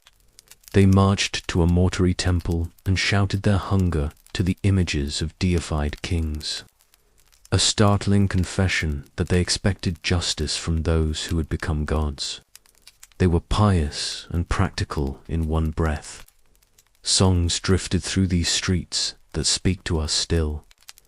Papyrus rolls from thieves carry love poems that call on Hathara as the mistress of delight, and that describe a young man who smears his hair with sweet oil and waits outside his beloved's door, sick with longing and casting lots to see a favorable sign. The serum rings in these verses as clearly as it does in the forecourt of Dendera. The poets call their lovers, sisters, and brothers in the old Egyptian way and promise to bring myrrh and pomegranates and collars of beads. They ask Hathara to bring the two of them together in a courtyard where palm shadows lie cool as shade on wine. In other stanzas, a woman speaks and says she will seek her beloved as Isis sought Osiris, a daring pledge, and that she will keep watch as Teret keeps the door of a birthroom. The sacred is never far from the tender, in work songs and boat songs, and in the playful verses of banqueters. The gods are intimate witnesses and sometimes accomplices. The traffic between house and temple ran both ways each week of the year. On the days of public procession, a god came out in a gilded shrine and moved along the streets. A woman in a doorway lifted her child to see. A man in a linen kilt offered a tiny oil lamp and a bouquet of cornflowers and asked for success in a lawsuit. The shrine slowed when petitions were many, and the bears felt the pull of a yes or a no. The same people later walked to the river stairs of a great temple and received blessed bread or beer that had been placed before the statue and then returned to the faithful as a share of grace. The bread tasted like any other bread, but it carried a confidence that is not so easily measured. In calmer times, when no procession came, families made pilgrimages to nearby chapels. They left little votive figures of cats for baste or cows for Hathara. Faience plaques shaped as ears and eyes and hands, a language of offerings as steady as daily bread. In the late period, people sometimes wore small decrees from an oracle written on papyrus and folded into packets. An amulet made of an official word. The common thread is simple. A promise spoken by a god or before a god was thought to cling to things. One might wear that promise against the heart and feel braver. Beneath these rites runs a river of ethics. The Book of the Dead teaches that the heart must balance against the feather and that the negative confession is a list of very human decencies. The stele of Dio Medina and the prayers of ordinary folk repeat the same lesson in unadorned speech. I have kept my word. I have measured fairly. I have not robbed the temple. I have not cheated a widow. I have fed my old mother. The house altar was not only a place to ask, it was a place to remember. A man who drank too much at a feast hung a wajeti over his bed and promised to do better. A scribe who shorted a ration wrote a prayer and carried it tucked under his belt until he had made amends. A woman who gossiped and caused pain brought a small loaf to the statue of Hathor and left it with tears, and then went home and quieted her tongue. Myth laid the pattern. Heka provided the tools. Domestic life supplied the daily rehearsals of conscience. If one stands in a restored house at Dar el-Medina on a late afternoon and looks at the marks cut into the plaster of a private shrine, the outline of a god and the faint traces of a bouquet and the names of a family, the distance between king and commoner collapses. The sun still goes down behind the ridge where the royal valley lies. The desert breathes its dry breath. A child runs along the street and leaves a footprint in the dust. Inside the house, a woman smooths a stealer with her palm and lights a lamp. She asks for nothing grand, a safe birth, a fever to break, a quarrel to end with fairness, a harvest that will fill the jars. She speaks to bees and Taurit, and to Ammon who hears, and to Merit Saga, who watches, and she looks at the ears on the stone, and believes that someone listens. In such moments, Egypt's mythology becomes utterly near. Creation is not only a god on a first hill, it is a circle drawn around a bed. Judgment is not only a scale in a grand hall, it is a heart that chooses to be kind. The gods walk the great courts of Karanok in procession, but they also sit quietly on a shelf in a room that smells of bread and smoke. And they nod when a tired father whispers over his sleeping child. The years of division began with a rumor blown up from the marshes of the north, and hardened into a fact that sat like a weight on the chest of the two lands. Foreign chiefs had made a court in the delta. They held the eastern harbors and the long mouths of the Nile. They called their capital Avaris, and they took the title of kings. Later ages would name them the Hyksos, rulers of hill country come down into the green. They were not strangers to Egyptian ways. They wrote their names in carts and kept scribes and made offerings in proper form. They were also new. They brought the horse and the fast chariot, and they favored a storm god whom Egyptians called Seth when he wore Egyptian dress, and Baal when he spoke with a Levantine voice. At Avaris rose shrines where Seth, lord of thunder, took on the strength of a foreign sky. In their houses, people prayed as they had always done. In their courts, the invaders adopted the pomp of the south. At the river's bend in Thebes, a native line kept its dignity and sharpened its swords. The gods watched from their hilltops and their riverfronts, and learned new names without giving up the old. The second intermediate period stretched like a rope pulled from both ends. In Thebes men swore by Ammon, the hidden one who hears in the wind, and by Montu, the bull of war, whose plume shook when chariots left the gate. In the delta, men swore by Seth, lord of Avaris, who could bring rain and victory, and whose face stared from seals with the muzzle of a desert beast. Stories grew around the two courts. One tells of a powers of the north sending a message to QAnon, Ray of Thieves, to silence the hippopotamuses in the sacred lake because their bellows kept the northern king from sleep. It is a fable of insult, yet it carries a cool truth. The quarrel was framed as a wound to Mart. What was proper in Thebes was an offense in Ava. The Thwan kings made war a sacrament. The Camo Stela speaks of pushing back the northerners and breaking their ships, and of reopening temples, whose doors had gone quiet. The oath behind the spear was religious before it was political. To restore the rights was to set the world upright again. The frontier bled ideas as well as men. In Sinai, at the turquoise mines of Serebet, Egyptian prayers to Havara, mistress of the sky and of blue stone, met the tongues of Canaanite workers who scratched early letters into rock. In the delta and the eastern towns, deities of the Levant stood beside Egyptian ones on small stelae and amulets. Rashef, the archer, appeared with plume and beard, fierce and useful on a Sodazis pendant.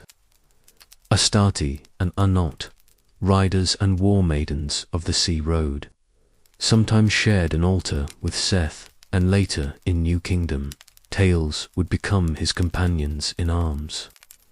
Kadesh, a goddess of delight, stood nude on a lion in panels made for houses where laughter was not thought profane. The Egyptians did not break when they met these faces. They bent, and then they knitted. They called Amun by titles that made him lord of all foreign lands, and folded the strange into the known as a weaver adds a bright thread to an old cloth. At Memphis and Heliopolis, priests kept the high creeds of Pata and Ra without surrender, while on the margins, people learned that a god who kept travelers safe on the desert road was as welcome as a god who ruled a city gate. The Hyksos also learned in their turn at Avaris. Archaeologists have found traces of Egyptian ritual floors and rich burials with native forms. The kings of the north used Egyptian scribes and adopted regnal customs. Their thunder god accepted Egyptian incense and Egyptian hymns. This sharing did not soften the iron in the hearts of Theban princes. The southern kings spoke again and again of restoration. Seqen-Re died with wounds on his skull that looked like the blunt report of close war. Chamos pushed north with boats and chariots and left his boasting on stone because he wanted the gods to read it as well as men. Amos took Avaris in due time and drove the remnant into the Levant. The victors did the work they had promised. They reopened sanctuaries.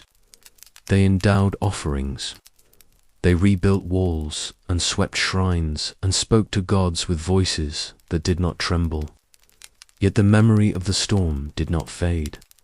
In later reigns, a commemorative stela in the north counted 400 years for Seth of Avernus, as if even those who had suffered under his banner were forced to admit that he had had his season. The god of necessary violence remained part of the world. His image stood in places where strength was required, and his name clung to soldiers and kings. It was the character of the land to accept even an enemy god if he could be made to work for Mayat. Southward, another current joined the river of religion. In Nubia, the court at Napata listened to Ammon at Jebel Barrel, where a cliff in the shape of a coiled serpent throws a deep shadow at noon. This Ammon was the same and not the same as Ammon of Thebes. He was older here and more sudden.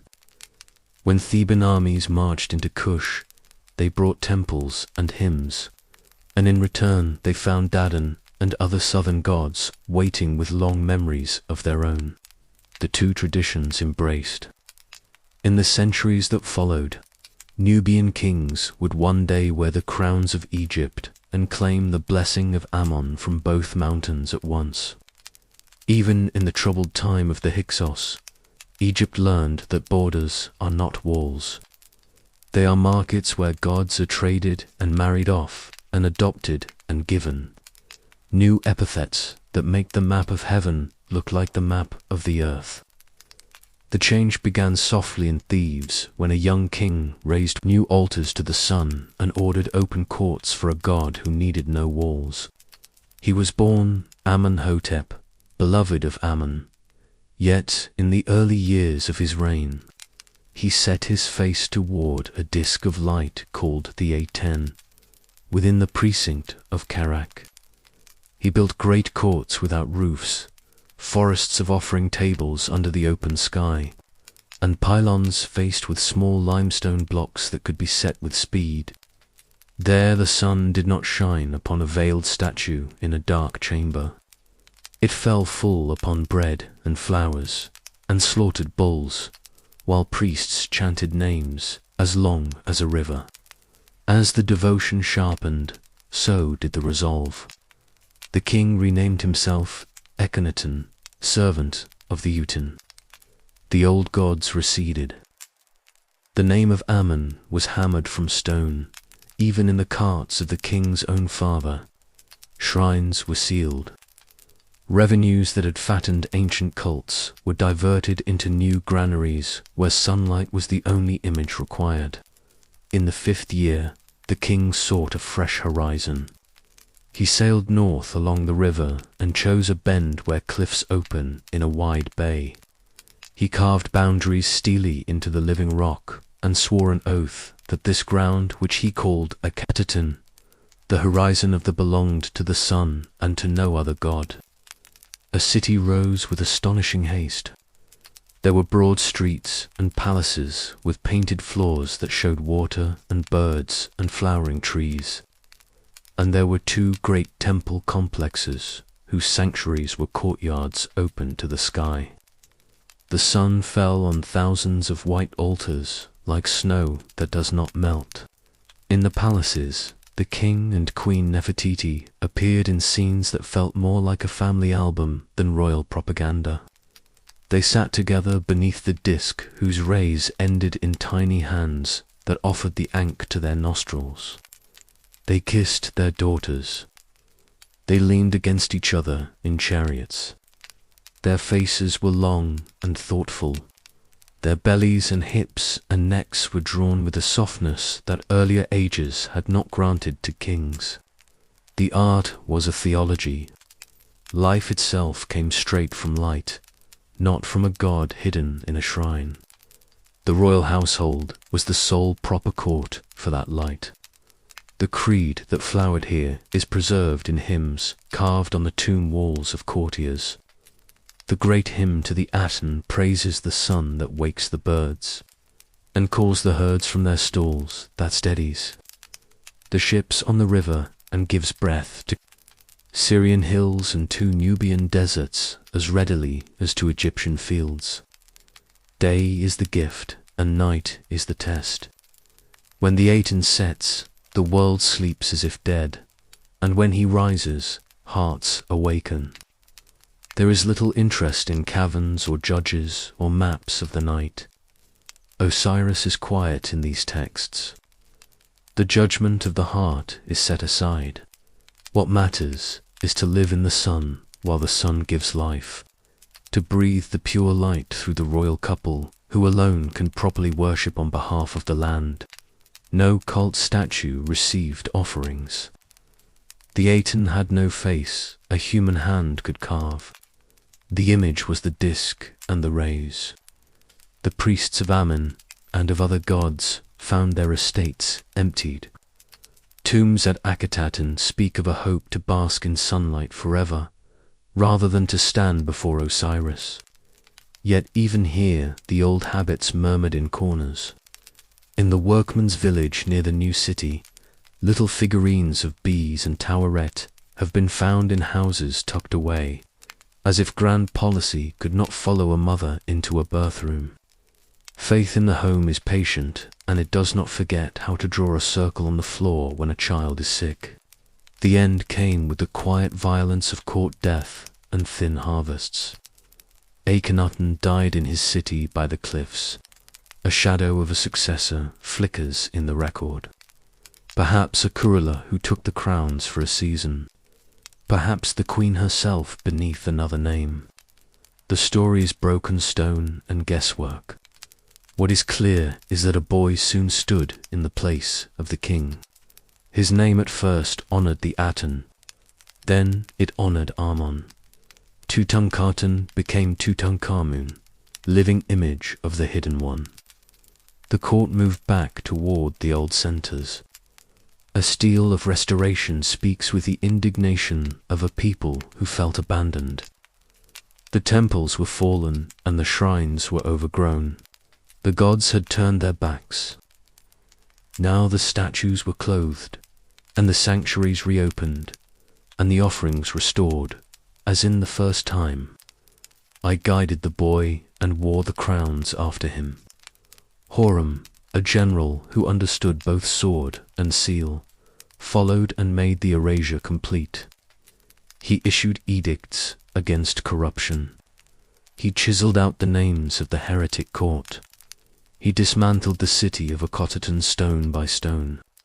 The small blocks that had once held sunlight were carried south and stuffed inside new pylons at Karak as filler. A pragmatic burial that ensured later kings would walk past the husk of the revolution without seeing it. The consequence of this storm was a paradox. The priesthood that had been humbled emerged more secure than before. The kings of the Ramesside age poured wealth into Amon's house with a lavish hand. Korak grew like a forest of stone. Luxor shone at festival times with barks and incense. The great Harris papyrus from the reign of Ramses to lists donations in a prose so heavy with numbers that it feels like a wall. Land, cattle, ships, workshops, and tens of thousands of laborers were assigned to the gods. Most of all to Ammon. The office of God's wife of Ammon, held by royal women, gathered estates and influence until it stood as a power beside the high priest. Oracles and thieves judged disputes, named officials, and guided processions that the city believed held the rhythm of the world. Hymns to Ammon in these centuries often speak with a language so elevated that it sounds like a single god dressed in many names. You are one beside whom there is none other, say the priests in their courts of light. The old plurality remained, yet the memory of Aeon lingered as a caution and as a fragment of thought. It had shown that a king could overreach, and that a single god could not carry the love of a people who still needed Isis in the marshes and Osiris in the tomb, and bees at the bedpost. In the end, Egypt returned to the many with a deeper sense that the hidden can be all-embracing, and that Ma'at survives even the hottest light. After the thunder of the Ramessed age, the valley learned the grammar of uncertainty. The third intermediate period unfolded from about 169 to 664, before our era like a tapestry pulled at the edges. Libyan families with long service in the army took thrones in the delta, while thieves in the south bowed not to a king, but to the high priest of Ammon, whose oracles and estates made him a prince in all but name. Egypt did not break so much as it federated. Bubastis, Tanis, Memphis, and Thebes each tended its gods with local pride.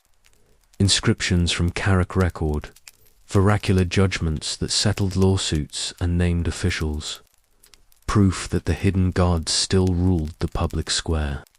The Chronicle of Prince Azaron speaks of temple endowments and famine relief, a sober window onto an economy that tried to keep Ma when coffers ran thin. At Bubastis, festival reliefs of Osiris II show music and feasting that echo the old jubilees, a deliberate assertion that sacred time moved forward even when dynasties overlapped. Most telling of all was the rise of the gods, wife of Ammon in Thebes, a royal woman whose adoption was sealed on granite stele and whose estates, choirs and barks became an anchor of the south.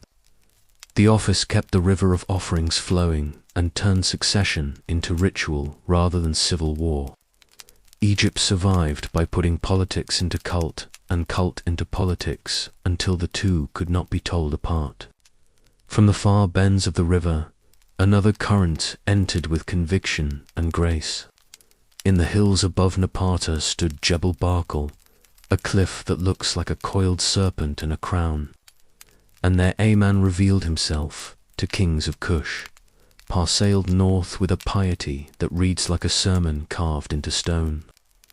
His victory stela tells how he purified himself before shrines, how he scolded Delta rulers for neglecting offerings, how he accepted surrender only after the local gods had been appeased with clean rites. He called himself beloved of Amun of Napata and beloved of Amun of Thebes, a double devotion that stitched Upper Egypt to Nubia with liturgy and with law. His successor Shabaka placed a black slab of basalt in a temple court. The stone we call the Shabaka stone, which records an old mythology. Ptah conceives in the heart and speaks with the tongue, and the world answers by coming into being. This was not archaism for ornament. It was a claim that rightful rule is made of thought, word, and offering, not of iron alone. Tahara left pylons and colonnades at Karanok, and shrines at Kawa, and at Jeld Barkal, where Amun wears a ram's head and gazes over the desert. Reliefs show kings receiving crowns from a god whose hands are as real as a priest's oracles named heirs. The office of the god's wife passed to Ammonides of Kush, and then to Shepheron Weep and to Nitocris, by formal adoption recorded on the great Theban stela that bears Nitris's name. A choreography of power that let thieves accept new masters without breaking faith. Even when Assyrian armies came down like a hard wind and thieves felt the sack in the year 663, the Kushite kings withdrew to Napata with their priesthood and their scriptures intact. They carried Egypt with them in hymns and in law, and waited by a holy mountain for the next turn of the river. The late period opened with a deliberate return to first principles. Samek of SC reunited the two lands and walked into Thebes to accept the adoption of Nitocris as God's wife, binding Delta and South with a ritual marriage. In the courts of Sai, the theology of Neith, the deep mother whose waters precede creation took on new life, while artists carved statues and reliefs in styles that looked back to the Old Kingdom with a scholar's love. Naucratis in the Delta welcomed Greek merchants, and the gods learned new admirers without losing their native voices. The Seraphim at Saqqara received the great burials of the Apis bulls with long corridors and rooms of basalt, while at Armel the Butch's bull had its own sanctuaries. And at Heliopolis, the Nevers bull wore wreaths in processions that made cattle into liturgy. Catacombs multiplied for birds and beasts dear to the gods. Ibises for Thoth, falcons for Horus, cats for Bastard, dogs for Anubis. Each votive was a promise in flesh and feather that prayers would be carried to the right ears. Funerary belief continued to grow its library. The books of breathing condensed older spells into handier guides that could sail with a clerk, or a mason who could not afford a full papyrus of chapters. Then came the Persians. Cambyses entered Memphis in the year 525 and took the double crown. A statue of the courtier Eugenit tells how he taught the new lord the courtesies due to Neith, and how the royal house purified its approach to the shrines. Darius built at Hybes-in-the-Kaga oasis and left canal stelae that speak of joining seas to river and of favor from Ra for a foreign king who kept the offering schedules. Egyptian scribes wrote Pharaoh beside Persian names and carved the king before Ammon as tradition required. When the first Persian rule ended, native courts rose again and set more statues in more temples. When the second Persian rule returned in the 4th century, the priests once more tended the altars with the same measured hands. Through all these turns, the oracles of Ammon continued to nod yes or no. The god's wife kept estates and choirs at Thebes, and the animal cults flourished like fields after a strong flood. Empire altered borders and pay sheets in garrisons. It did not silence the daily rite. The gods received bread and beer at dawn, and Egypt told itself that Maat could endure foreigners as long as the scales in the Hall of Truth stayed level, and the sun still took his boat each night. The conquerors who followed Alexander learned quickly that the Nile rewards those who speak its language. In Alexandria, the Tummies built palaces that caught the sea light and libraries where scholars sorted the books of many nations. Yet in their reliefs, they appear in the old crowns, offering Mahat to the gods with hands held as precisely as any son of Ra. They also sponsored a god who could look both to Greek harbors and to Egyptian shrines without blinking. His name was Kapuz. Many modern scholars see in him a fusion of Osiris and the sacred bull of Memphius, with elements of Zeus and of the lord of the underworld. Ancient writers left conflicting tales, some claiming that the image came from a distant city, and others that a master sculptor shaped a new form in Alexandria. The debates are part of his nature. Serapis wore a grain measure on his head to promise plenty. He sat enthroned with the dog of the underworld at his side to remind men that death is a doorway. In his Alexandrian Syriapum, a terrace of colonnades and statues and sacred vaults, Greeks and Egyptians could kneel in the same perfumed air. Yet the old Apis bull at Memphis still kept his court, and the Oyon mysteries at Abydos still drew pilgrims who planted gardens of barley in the shape of a god. The new cult did not erase the old. It braided them. Isis took the river road and then the sea lanes and did not stop. Sailors loved her for steady winds and safe harbors, and merchants honored her with first fruits from their cargoes.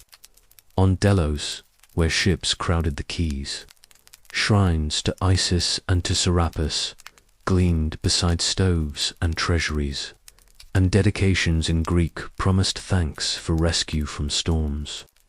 In the Piraeus near Athens, a sanctuary of Isis welcomed those who sought her mother with wide arms.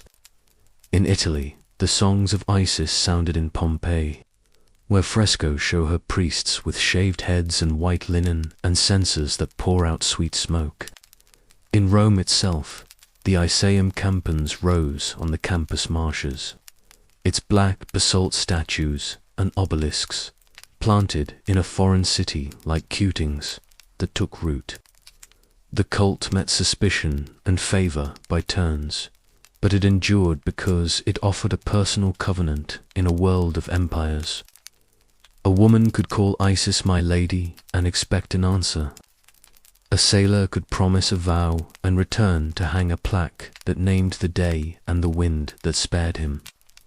The Greek magical papyri, copied in Roman Egypt, fold this devotion into handbooks of ritual where Egyptian, Ha, and Greek invocations mingle without shame.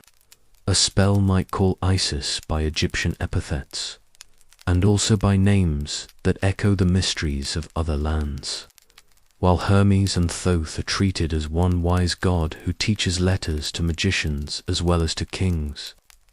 Inside Egypt, the temples became encyclopedias of memory.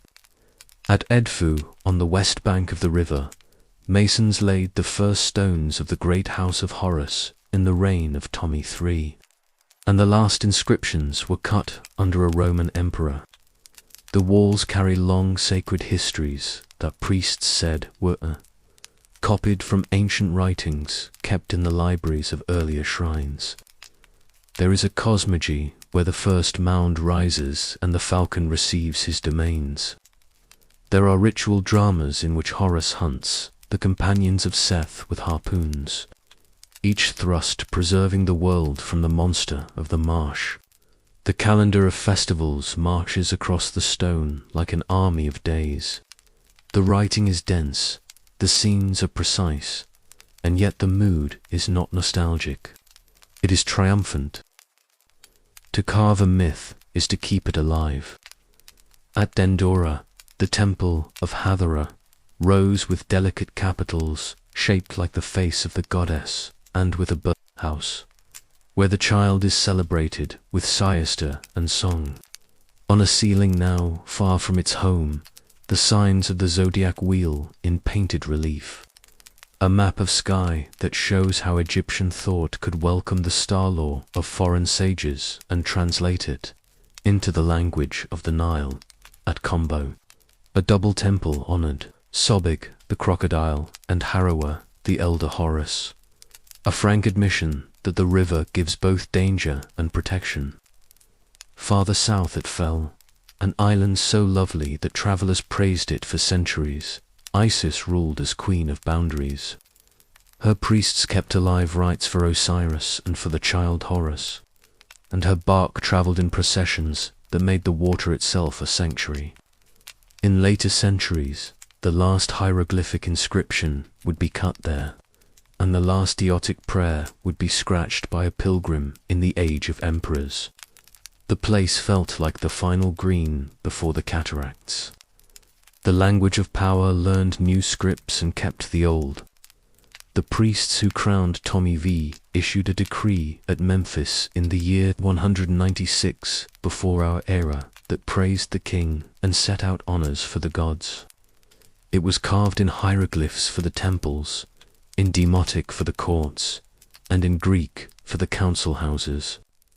The stone fell in later ages and broke, yet its words, once read in 3 scripts, allow us to recover the lost voice of pharaohs. We call it the Rosetta Stone. Earlier decrees had laid the path. The Canopus decree under Tommy III honored a princess and proposed a reform of the calendar to add a day each for years so that the seasons would not drift. A later Memphis decree recorded the victory at Raphia and set festivals in motion to mark a king who fought like Horus and who brought back images that had been carried off by foreign enemies. These texts were not flattery alone. They are contracts that show how priesthood and throne traded gifts. The crown endowed temples and confirmed privileges. The temples offered ritual, festival, and language that wrapped foreign rulers in native legitimacy. It is not an accident that Roman emperors allowed themselves to be shown in Egyptian reliefs with the crook and the flail and the double crown. Augustus carved his name on gateways and built it fell for Isis and for Man. Hadrian raised a city called Antinopolis on the east bank and fashioned a god from his grief, Oscarina. A youth who died in the river and rose in the language of Osiris to receive worship in gymnasia and in village shrines. Empire became myth, and myth became empire in a trade that both sides understood. In these centuries, the people kept the same devotions that had comforted their ancestors. They brought mummified ibises to the catacombs of Th and left bronze cats at Bubas. They wore amulets of faience, shaped as onks and wet eyes. They asked oracles along procession routes and carved stele with ears to promise that prayers would be heard. Theory papyri grew shorter for the poor and more elegant for the rich. The books of breathing condensed the old spells into forms that a clerk could afford, while wealthy families commissioned portraits in tempera on wooden panels to place upon the faces of their mummies, eyes bright and unafraid. In city and village, Greek and Egyptian words mingled in markets and at doorways, but in sanctuaries, the ritual language pursued its careful course. The sun still rose as a scarab and sailed the sky in a bark. Osiris still slept and woke. Isis still searched the papyrus beds and found what was lost. The new gods walked beside the old and were not ashamed to borrow their names. Faith moved along the waterways in barges loaded with wine and oil, and in minds that could carry 100 titles for a single hidden presence. Egypt, under the Tummies and under Rome, did not abandon its gods. It taught them new languages and sent them abroad with a confidence born of flood and field. The old order dims slowly like a lamp that burns lower while the wick still glows. In the 4th century of our era, emperors who had once poured wine before Serapis and Isis turned their faces toward the cross. Edicts came like the tolling of a bell. The faith of the Christ was first permitted, then raised above rivals, and at last declared the measure of the realm in the reign of Theodore. Sacrifices were forbidden. Temples were shut, their endowments seized or reassigned, though local practice varied with governors and with the stubbornness of towns. In Alexandria, the Serapim, whose terraces had looked upon the sea with serene pride, fell in a storm of shattered stone and prayer, an event told by church historians who saw victory, and by later writers who heard lament, yet the gods did not vanish in a night. At Dendera, at Edfu, at Combo, Christian crosses were cut into the soft limestone, and small chapels were made inside courts where sistrums had once rung. Priests plastered over processional scenes and set altars before doorways that had framed barks of gold. At Phyle, last of the great sanctuaries, Isis held her island through the patience of border treaties and the needs of trade. Travelers from Nubian tribes brought gifts for Mangelus and for the old queen, while bishops in nearby towns preached against the rites. On the gate of Hadrian at Fell, a priest left the last known hieroglyphic inscription in the year 394, a brief prayer signed by a name that reads as Esmit Akum. A generation later, a Deotic hand wrote the last of its script. Justinian, advised by officials and monks, ordered the formal closure in the 6th century and the removal of Isis to Constantinople, and Prupius tells that the sanctuaries fell quiet. The river kept running. The people learned new prayers. Many of the old stones stayed where they stood and waited for other words. The language of Egypt survived by changing its clothes. The speech of field and market learned the Greek alphabet and added letters to catch native sounds, a script we call Coptic. In that dress, the old tongue walked into church and monastery and sang psalms with the cadence of the Nile. The months of the ancient civil calendar kept their order and were baptized into the cycle of the martyrs. Thought still began the year when the flood receded. The feast of a new year still smelt of ripe dates and cut reeds. In Upper Egypt, men and women went into the desert not to deny Egypt, but to perfect it. Antony sought silence among black hills and became a father to hermits. Pachomius founded houses by the river at Tabansy, where monks prayed in choir and worked in fields and copied books under rules that read like measured offerings. Shinut, at the White Monastery near Sohag, preached with the vigor of an old kingdom quarry master. He scolded the rich, rebuked the careless, denounced idols, and defended the poor. His letters and sermons show a world where old temples stood within a day's walk of new churches, where villagers asked saints for rain and protection, and where monks railed at charms, even as some Christian amulets borrowed the shapes and formulas of an older craft. In papyri written in Coptic, the names of the Trinity sit beside signs long loathed. The loop of life, sometimes reimagined as a cross that promises victory over death. The Ajat eye simplified into a plea for health. The book of the dead slept, but new books of prayer promised that a good heart would be received in heaven. In homes and on riverbanks, the mother and child became a holy picture, and some artists gave Mary the gravity and tenderness that Isis had worn for centuries. Scholars advise caution, for similarity need not be dissent. yet the visual echo is hard to miss along the old roads. Another conquest taught endurance rather than despair. Arab armies came with swift horses and the certainty of a new revelation. In the years around 640, the generals of the Caliph took fortress towns and accepted treaties from bishops and headmen. At Fust near Memphis, the first mosque rose beside the river. The tax lists changed script, and in time Arabic became the language of courts and markets, while Coptic held fast in liturgy and in village speech far longer than strangers expected. The saints of the new church kept guard over canals and threshing floors. The archangel Michael stood over the flood as a patron of the waters.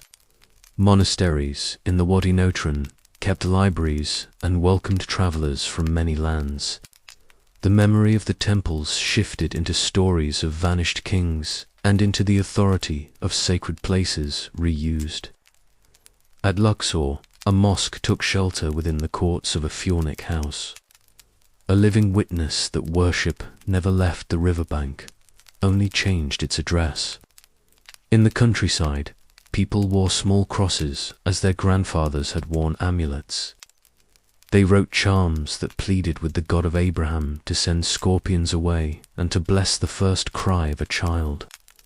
Islam brought its own scholarship and its own care for the law. Judges measured cases with texts familiar to the faithful.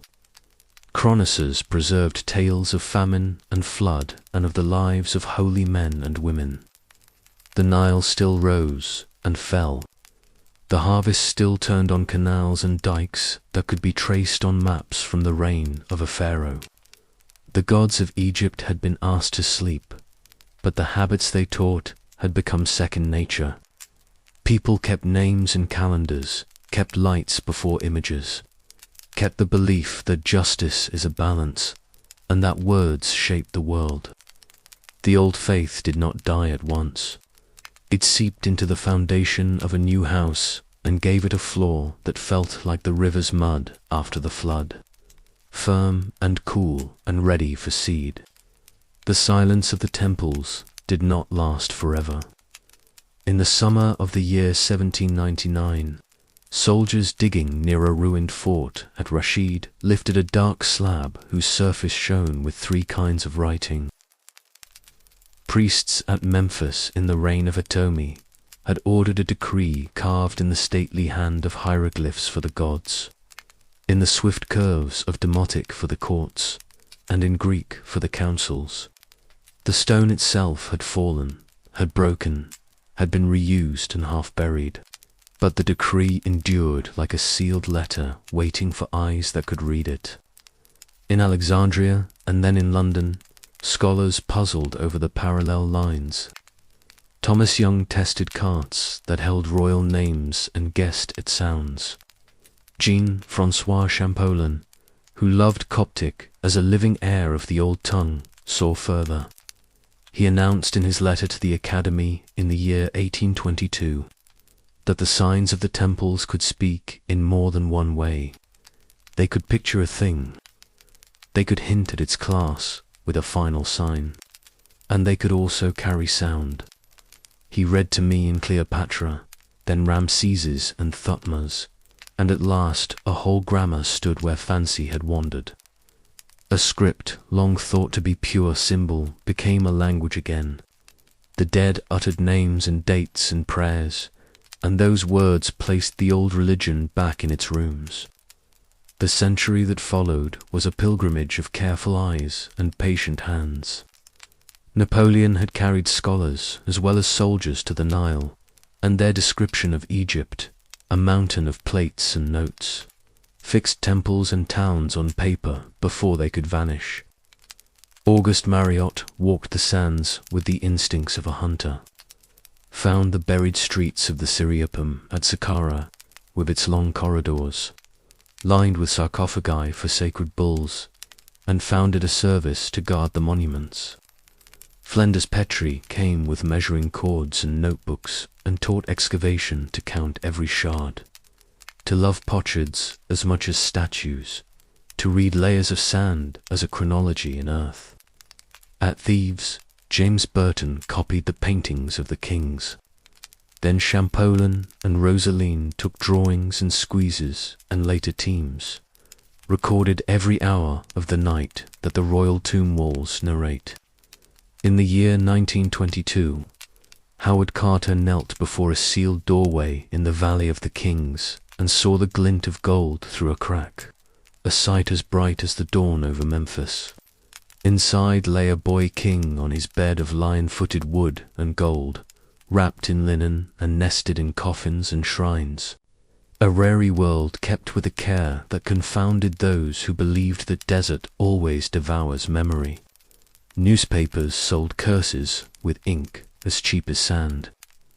The real marvel lay in the craft and in the words. The spells on a golden shrine consoled the dead with the old promise that Osiris rises and that the sun returns. The first time was not only recovered in palaces of the dead. The temples began to speak in voices no one had heard for 15 centuries. Edfu yielded its long inscriptions, a priestly encyclopedia where Horus fights the companions of Seth, and where calendars of offerings march in orderly lines. Dendra gave silvered ceilings, where the stars are drawn as gods, and where a goddess, with the face of a woman and the ears of a cow, presides over music and birth.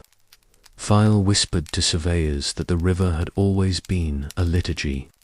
When the Aswan High Dam rose, and the floods that had fed the land since the dawn were tamed into a lake, the world gathered to repay a very old debt.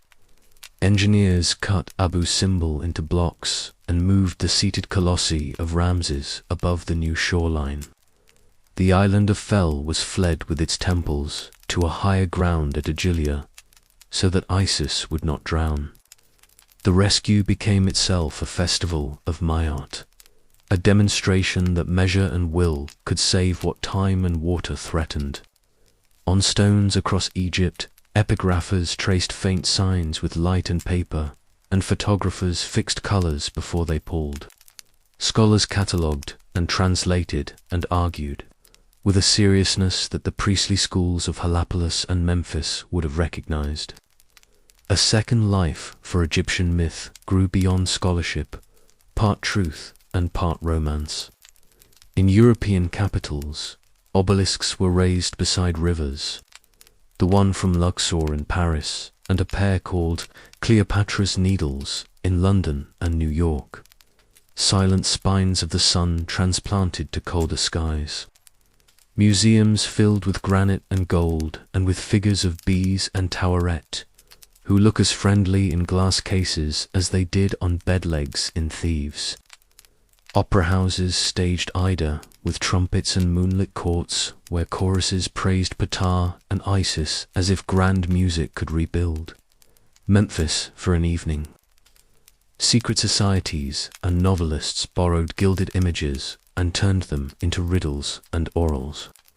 The public read translations of the Book of the Dead that were sometimes more Victorian poetry than Egyptian prayer, and loved them all the same. Meanwhile, philologists revised spell numbers and corrected readings. Coffin texts were edited and Book of the Two Ways maps were traced from coffins in museums. The sober tide slowly drowned the fancy.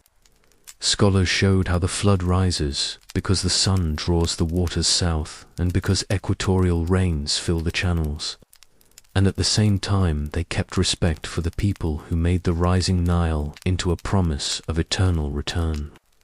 The best guide spoke of Heka without sneer and confessed that a civilization can hold practical skill and metaphysical trust in a single hand. Modern Egypt claimed this inheritance with authority. The Antiquity Service, created by Marat, became a national office. Egyptian scholars read the stones of their own ancestors and taught in their own universities. The museum in Cairo gathered a city of statues under a single roof and then planned a home even larger near the pyramids. Laws were written to keep ancient goods from leaving the valley, except by loan and by treaty. When tourists came by, the 1,000 guides mixed story and fact in a cadence the Nile understands. Coptic churches in Cairo and in the countryside kept the old language as prayer and recited the months by names that the builders of Saqqara would have known. In mosques that shelter within pharaonic courts, the call to prayer rises beside columns that once watched ram-headed Ammon pass in procession. The ancient theology returned not as cult but as memory made plain. A modern farmer still speaks of the balance of things when he weighs grain. A judge still cares for the straightness of a measure. An engineer who watches the river gauges in summer shows the same worry a priest once felt before the gnome. The old religion survives in habits of mind, in art and proverb, in the reverence that people feel for stones on which time is visible. The myths themselves remain more than curiosities. The Aeneid of Heliopolis, the Ogdoad of Hermapolo, the meat doctrine of Parta, the rise of Ammon in Thebes, the journeys of Ra by day and by night, the passion of Osiris and the triumph of Horus, the feather of Mart and the heart that must weigh against it. These are not only lines in a book, they are metaphors that still work.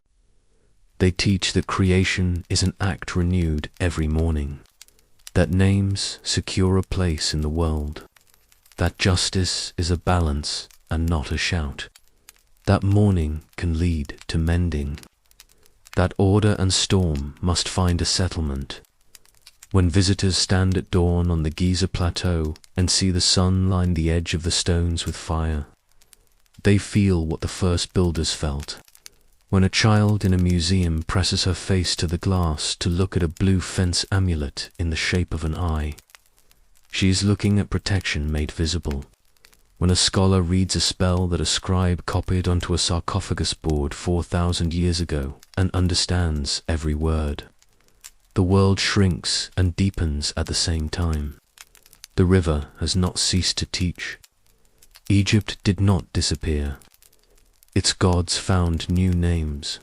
Its old tongue lived on in Coptic prayer, and the calendar kept time with the flood. A broken stone at Rashid let scholars hear the temples again, and the stories rose from silence with their dates and voices intact. Modern engineers lifted Abu Simbel and set file on higher ground, a careful rescue that honored measure and memory.